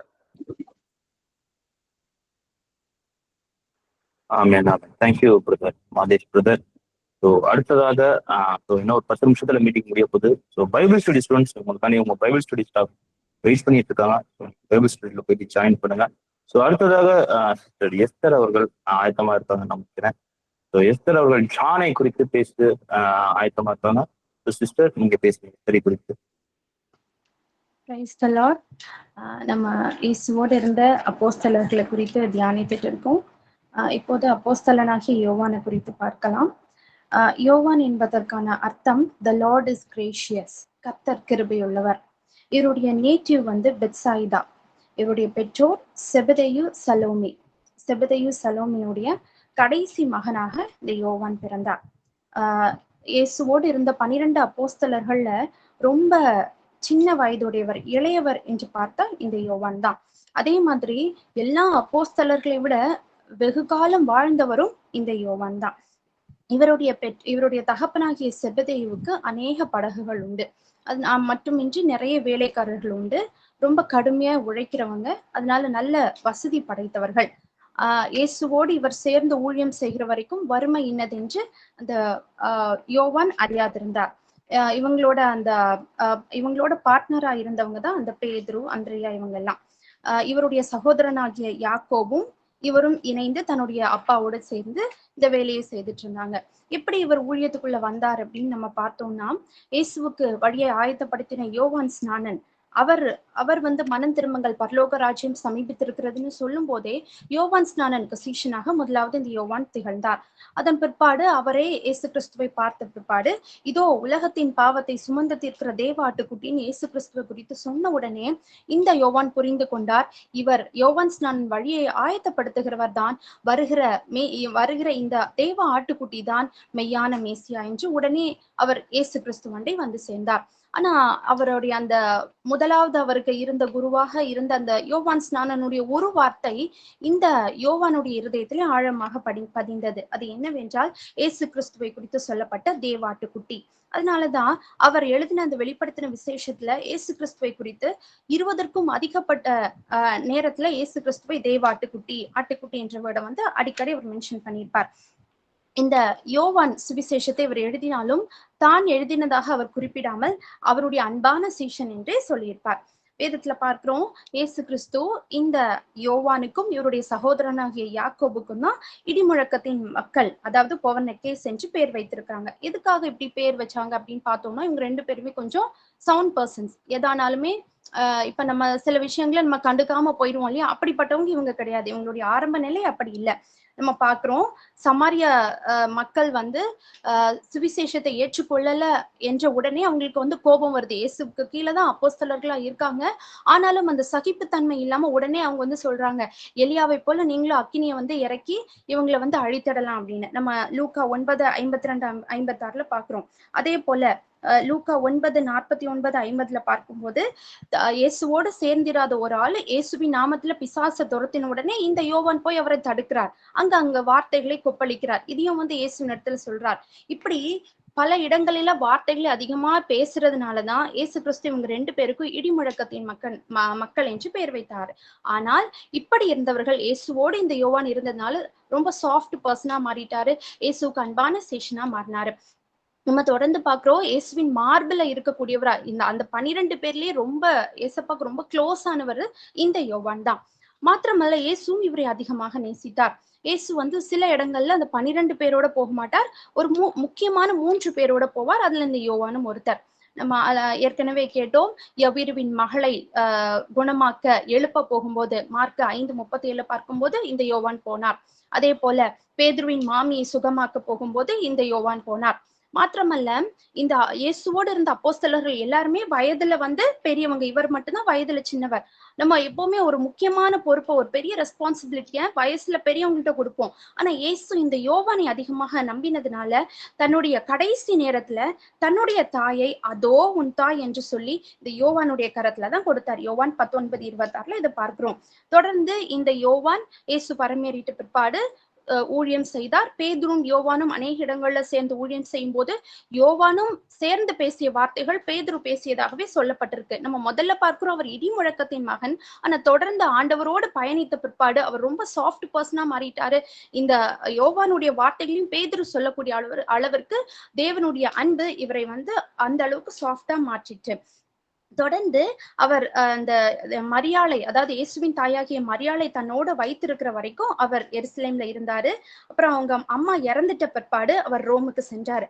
அந்த இடத்துல அவருடைய 95வது வயதுல நம்ம பாக்குறோம், சரித்திரத்துல சொல்லப்படுது, அவரை வந்து ரொம்ப ஹாட்டா இருந்த ஒரு எண்ணெய் கொப்பரையில வந்து அவரை போட்டாங்க, பொரிச்சு அப்படி அவர் கொல்லணும்னு போட்டாங்க. ஆனா அப்படி போட்டும் அவர் வந்து மறிக்கவில்லை. அதே மாதிரி ஒரு முறை பாய்சன் விஷம் வந்து குடிப்பதற்கு அவரை வற்புறுத்தி அவர் குடித்தும் அவருக்கு ஒரு சேதமும் ஏற்படாதபடிக்கு ஆண்டவர் காத்தார். தொடர்ந்து இதனால அவர் பத்மு தீவுக்கு நாடு கடத்தப்பட்டார். அந்த இடத்துல அவர் வெளிப்படுத்தின விசேஷத்தை எழுதினார். தொடர்ந்து ட்ரஜன் என்கிற ஒரு எம்பரர் ஆளுகை செய்கிற காலத்திலே இவர் அந்த பத்மு தீவிலிருந்து விடுதலையாக்கப்பட்டார். தொடர்ந்து அந்த பத்மு தீவிலிருந்து வெளியே வந்து அவர் எபேசுவில இருந்தார். அங்கு அவருடைய 100வது வயதிலே அவர் தன்னுடைய உலக யாத்திரையை முடித்தார். நம்ம பார்க்கிறோம் அந்த இடைப்பட்ட காலத்துல அவர் வந்து சபையில பாக்குறவங்கள்ட்ட எல்லாம் நீங்க ஒருவரை ஒருவர் அன்பு கூறுங்கள் அப்படின்னு சொல்லுவாராம். அவருடைய அது திரும்ப திரும்ப அதே வார்த்தையை சொல்றது அவருடைய வயது நிமித்தம், ரொம்ப வயசாயிட்டனால அப்படி சொல்வாரு அப்படின்னு சொல்லப்படுது. வேதத்துல அவர் 5 நூல்களை எழுதியிருக்கிறார். யோவான் சுவிசேஷம் 1, 2, 3, யோவான் நிருபங்கள், தொடர்ந்து வெளிப்படுத்தின விசேஷம். இவருடைய இந்த வாழ்க்கையில நம்ம கற்றுக்கொள்ளக்கூடிய ஒரே காரியம், அவர் அன்பை வந்து முக்கியப்படுத்தியிருப்பார். அவருடைய அன்பு மாயமற்றதா இருந்து நம்ம வேதத்துல பார்க்கிறோம். அவர் இயேசுவோடு இருக்கும்போது சந்தோஷமான ஒரு தருணம், அப்போதும் அவர் இயேசுவின் மார்பில் க்ளோஸா இருந்தார். அதே மாதிரி அதுக்கப்புறம் இயேசு வந்து பிடிக்கப்பட்ட காலத்துல பார்த்தோம்னா, முதலாவது யூதாஸ்காரியோத்து காட்டி கொடுத்தாச்சு. வேற வந்து தொடர்ந்து மற்ற சீஷர்கள் ஓடி போயிட்டாங்க. கடைசியில பேதுரு வந்து ரொம்ப தூரத்துல தொடர்ந்தார். ஆனா கடைசி வரைக்கும் சிலுவையில அவர் கடைசியா பேசின வார்த்தை வரைக்கும் நின்று கேட்டது இந்த யோவானே. அப்ப இன்பத்துல எப்படி இயேசுவோடு இருந்தாரோ, அந்த கஷ்டமான நேரத்துல முடிவு பரியந்தம் நிலை நிற்பவனே ரட்சிக்கப்படுவான் என்கிற வசனத்தின்படியாக முடிவு பரியந்தம் யோவான் இயேசுவோடு இருந்தது நிமித்தம் மற்ற எல்லா அப்போஸ்தலர்களை விட இவருக்கு ஆண்டவர் பெரிய வெளிப்படுத்துற விசேஷத்தை எழுதக்கூடிய ஒரு கிருபையை தந்தார். இன்று நாம் கூட இயேசுவை நேசிக்கிறோம் என்று சொல்லுகிறோம். நமக்கு நன்மை கொடுக்கும் போது மாத்திரமல்ல, தேவன் நம்மை உபத்திரவத்தின் பாதையில் நடத்தும் போதும் சோதனையின் வழியாக செல்லும் போதும் நமது அன்பு மாயமற்றதாக இருந்தால் பெரிய வெளிப்பாடுகளை ஆண்டவர் தருவார். நம்மையும் பிறன் முன்பாக சாட்சியாக நிறுத்துவார். கர்த்தருடைய நாமம் மகிமைப்படட்டும். ஆமென். Thank you sister, thank you. ஓகே, அடுத்தபடியாக முக்கியமான ஒரு கட்டத்துக்குள்ள நம்ம வந்திருக்கிறோம். யாரை குறித்து பார்க்க போகிறோம் அப்படின்னு பார்த்தீங்கன்னா, யூதாஸ் காரியத்தை குறித்து பார்க்க போகிறோம். ஸோ யூதாஸ் காரியத்தை குறித்து ஒவ்வொருத்தவங்களுக்கும் ஒவ்வொரு விஷயம் தெரியும். ஆனா சிஸ்டர் அனன்ஷியா அவர்கள் இன்னைக்கு வந்து யூதாஸ் காரியத்தை குறித்து பேச போறாங்க. சொல்ற காரியங்களை ரொம்ப கவனமா கேளுங்க. So sister Anunciya sister. Praise Lord. இயேசு கிறிஸ்துவ நாமத்தினாலே நான் உங்களை வாழ்த்துகிறேன். Very happy and delighted to be here. இந்த வாய்ப்பை கொடுத்து ரிவைவல் டீமுக்கும் பிரதருக்கும், டேனியல் பிரதர் அண்ட் மைக்கேல் பிரதருக்கும் நான் நன்றி செலுத்துகிறேன். ஸோ நம்ம இன்னைக்கு எதை குறித்து பார்க்குறோம், ஏன்னா இப்போ நம்ம லாஸ்ட் கேரக்டர் அப்படின்னு சொல்லும் போது இந்த ஜூடாஸ் கேரியட் அப்படின்னு சொல்லி பார்க்கலாம். இப்போ யூதாஸ் வந்துட்டு என்ன பண்ணாரு, ஏன் அவருக்கு எதனால அவர் வந்து தூக்கு போட்டு செத்தாரு, ஏன் அவரை வந்து எல்லாரும் வந்து தப்பா சொல்றாங்க, ஏன் அப்படின்ட்டு சொல்லிட்டு நமக்கு, ஏன்னா பைபிள்ல இருக்கிற எல்லாருக்குமே தெரியும், எல்லா கிறிஸ்டியன்ஸ்க்கும் தெரியும் யூதாஸ் வந்து என்ன பண்ணிருப்பாரு அப்படின்னு சொல்லி பார்த்தா முத்தம் கொடுத்து காட்டி கொடுத்திருப்பார் அப்படின்னு சொல்லி நமக்கு எல்லாருக்குமே தெரியும். ஸோ தெரியாதவங்களுக்கு ஒரு ஷார்ட் டிஸ்கிரிப்ஷனா சொல்றேன். ஸோ நீங்க மேத்யூ சாப்டர் 27:5 ரீட் பண்ணாலும், அப்போஸ்தலர் ரீட் பண்ணாலும் அதுல வந்து இந்த யூதாஸ் குறித்த காரியங்கள் வெளிப்படுத்திருப்போம். இந்த 12 சீஷர்கள்ல லாஸ்டா இருக்கிற ஒரு சீஷனுடைய பேர் தான் என்ன அப்படின்னு சொல்லி பார்த்தா யூதாஸ் கேரியட் அப்படின்னு சொல்லி பார்க்க முடியும். சோ அது மட்டும் இல்ல, இவங்களுடைய அப்பா பேரு என்ன அப்படின்னு சொல்லி பார்த்தா சீமோன். அவர் ரொம்ப நல்ல மனுஷனாக அவர் இருந்தார் அப்படின்ட்டு. இப்ப இந்த பேர் யூதாஸ் காரியத்தோட பேருடைய அர்த்தம் என்ன அப்படின்னு பார்க்கும்போது, யூதாஸ் அப்படின்னா கர்த்தரை துதிங்கள் அப்படின்னு சொல்லி, துதிப்பேன் அப்படிங்கிற ஒரு அர்த்தம். காரியோத் அப்படின்னு சொல்லும் போது அது வந்து அவங்களுடைய ஊருடைய பேரோ, ஒவ்வொரு பேருக்கும் ஒவ்வொரு ஊர் சார்ந்த பேர்கள் இருக்கும் இல்லையா.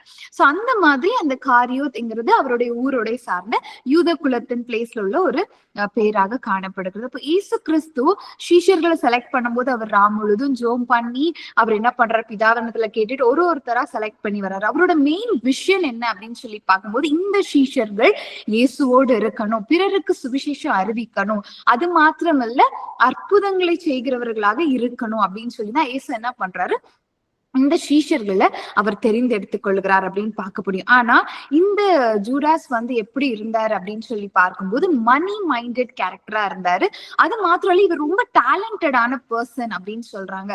அந்த யூத குலத்திலே வந்து அவர் வந்து மேக்ஸ் வந்து ரொம்ப நல்லா போடுவாராம். சோ வந்து மேக்ஸ் நாலேஜ் ரொம்ப இருக்கும், ரொம்ப எஜுகேட்டட் பர்சன்னால ஏசப்பா வந்து என்ன கொடுத்தாங்க, அவருக்குள்ள பதவி, ஒவ்வொருத்தவங்களுக்கும் ஒவ்வொரு பதவி இருக்கும். அப்ப அதுல வந்து இவருக்கு ட்ரெஷரர் பதவி கொடுத்திருப்பாங்க. அப்படின்னா எல்லா ஆண்டுக்கு வர எல்லா அமௌண்ட், அந்த காணிக்கெல்லாம் போடுவாங்க, சில பேர் கொடுப்பாங்க இல்லையா. சோ அதை வந்து கலெக்ட் பண்ணி இவர் வந்து என்ன பண்ணணும், அதை மேனேஜ் பண்ணுகிற காரியம் வந்து யாருக்கு கொடுக்கப்பட்டது, இந்த யூதாஸ் காரியத்துக்கு கொடுக்கப்பட்டது. அப்போ இவர் என்ன பண்றாரு பாத்தீங்கன்னா, 3.5 1.5 years ஜீசஸோட ரன் பண்றாரு, ஜீசஸோட இருக்கிறாரு, எல்லாம் பண்றாரு. ஆனா சீஷர்களுக்கும் அவர் இயேசுக்கும் உள்ள அட்டாச்மெண்ட் வந்து ரொம்ப கம்மியா இருந்திருக்கு. ஃபார் எக்ஸாம்பிள் இப்ப பாருங்க, நான் கிறிஸ்தவல்னு சொல்லுவோம், ஆனா இயேசுவோட ஐக்கியமா நம்ம இருக்கிறோமாங்கிறது சில டவுட் தான். இயேசுவோட ஐக்கியமா இருக்கிறது என்னன்னா அவரோட உறவுல இருக்கிறது, பிரேயர் பண்றது, ஜெபிக்கிறது, ஆண்டருடைய வார்த்தைகளை தியானிக்கிறது, ஆண்டருடைய சொல்படி கேட்கிறது. ஆனா இன்னைக்கு சில பேர் பாத்தீங்கன்னா பேர் கிறிஸ்தவர்களாக இருப்பாங்க, ஆனா கிறிஸ்டியன்ஸ் அப்படின்ற ஒரு இதுக்காகவே நம்ம கிறிஸ்டியன்ஸா சில பேர் இருப்பாங்க. ஆனா இதே போலதான் இந்த யூதாஸுக்கு வந்து யாராலுமே ஐடென்டிஃபை பண்ண முடியாது, புரிஞ்சுக்கவே முடியாதான். ஃபார் எக்ஸாம்பிள் இப்ப பாத்தீங்கன்னா நம்மளுடைய அப்பானா அவங்க வந்து கோவப்படும் போது எப்படி இருக்கிறாங்க, அம்மானா எப்படி இருக்கிறாங்க அப்படின்னு சொல்லி நம்ம கெஸ் பண்ணுவோம் இல்லையா.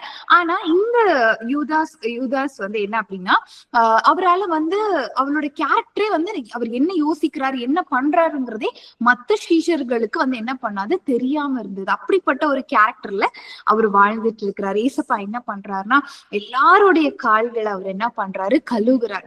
12 சீஷர்களுடைய கால்களை கழுவுகிறார். அதுலயுமே இந்த யூதாஸ் இருக்கிறார், யூதாஸ் காரியத்தை இருக்கிறாரு.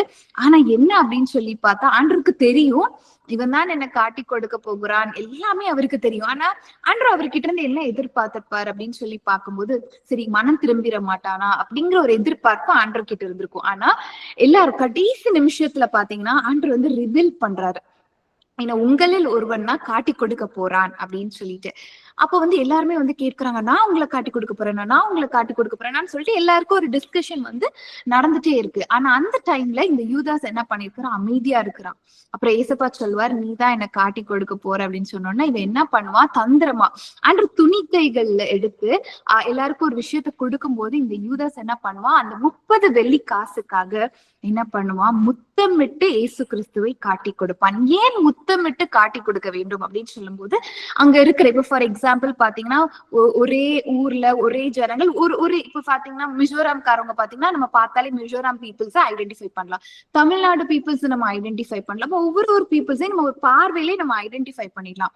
அதே போல அங்க வந்து ஏசப்பாவை ஏன் ஐடென்டிஃபை பண்ண முடியாம இருந்ததுன்னா ஏன்னா அவங்க எல்லாருமே அவங்களோட ஃபீச்சர்ஸ் எல்லாமே ஒரே மாதிரி இருந்திருக்கலாம் மேபி. சோ அதனால இந்த யூதாஸ் என்ன பண்றான், பிளான் பண்ணி வெறும் 30 வெள்ளி காசுக்காக என்ன பண்றான், இயேசு கிறிஸ்துவை காட்டி கொடுக்கிறார்.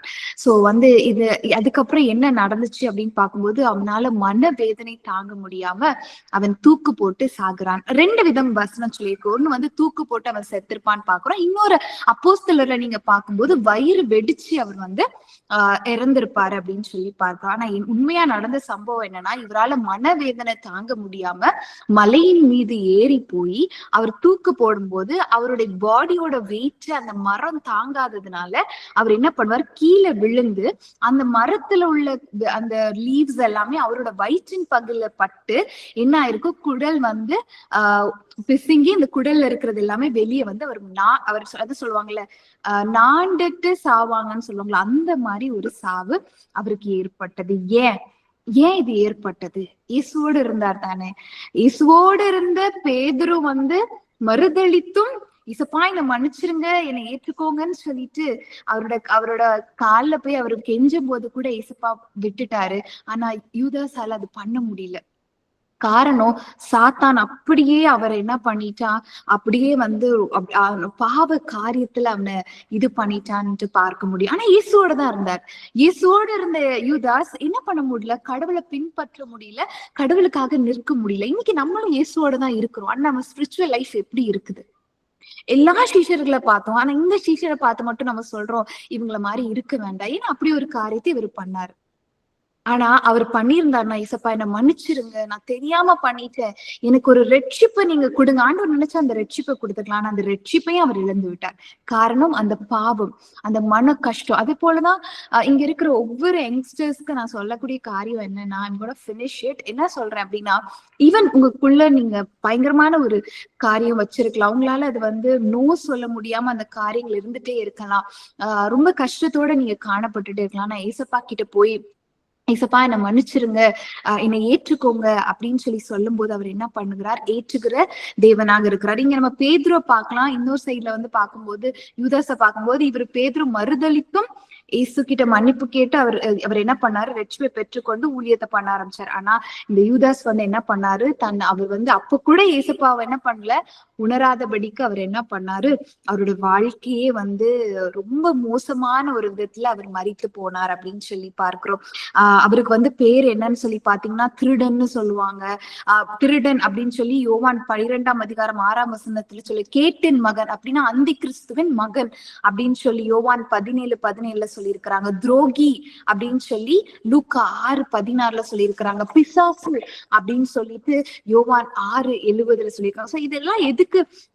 இது எல்லாமே அவனை குறித்து டிஸ்கிரைப் பண்ணியிருக்கிறாங்க. சோ நம்மளும் இந்த சீஷனை போல இல்லாதபடிக்கு, நீங்க பாத்தீங்கன்னா ஒரு இம்பார்ட்டன்டான ஒரு விஷயம் சொல்லணும்னு பாத்தீங்கன்னா, யூதாஸ் ஜெபித்தான், அவன் இயேசுவோடு இருந்து ஜெபித்தான்ல, தனிமையாய் ஜெபித்தான்னு எந்த வேர்ஸும் குறிப்பிடப்பட்டிருக்காது. சோ பாருங்க, ஒரு மனிதனுடைய வாழ்க்கையில, கிறிஸ்தவ வாழ்க்கையில ஜெபம் இல்லைன்னா இயேசு இல்ல. ஜெப வாழ்க்கை நமக்கு உறுதியா இல்லைன்னா நம்மளோட வாழ்க்கை சிதறடிக்கப்படும். சாத்தா நம்மள என்ன பண்ணுவான்? நம்மளை விழுங்கி கொள்வான். சோ அதனால தேவனுடைய பிள்ளைகளா இருக்கிறன்னா, இன்னைக்கு இவ்வளோ 12 டிசைபிள்ஸ பத்தி நம்ம பார்த்தோம். சோ இது எல்லாமே ஏன் பாக்குறோம்னா, இவங்க எல்லாம் என்ன பண்ணாங்க? இவங்க எல்லாரும் மிஸ்டேக்ஸ் பண்ணி திருந்திதான் ஏசப்பா கிட்ட வந்திருப்பாங்க. ஆனா இந்த டிசைபிள்ஸ் பத்தி எல்லாம் நீங்க அறிஞ்சுக்கிட்டீங்க, உங்க ஊழியத்தை பத்தி எல்லாம் அறிஞ்சுக்கிட்டீங்க. ஆனா ஒன்னே ஒண்ணு, follow Jesus. Jesus is the one. அவர் ஒரு பாவமும் செய்யல, ஒரு தவறும் செய்யல. அவர் பிதாவுக்கு சாட்சியா வாழ்ந்தாரு. அவர் நமக்கு ஒரு எக்ஸாம்பிளா, எடுத்துக்காட்டா இந்த உலகத்துல வாழ்ந்து போயிருக்கிறாரு. சோ அதனால சீஷர்களை பத்தி தியானிக்கிற நாம, சீஷர்கள் என்னெல்லாம் செஞ்சாங்களோ அதோட குட் விஷயத்தை எடுத்து நம்ம பண்ணணும். ஆனா ஃபாலோ ஜீசஸ். அன்று உங்களை அதிகமாய் ஆசீர்வதிப்பாராக. Thank you for this opportunity. Thank you so much. Thank you sister.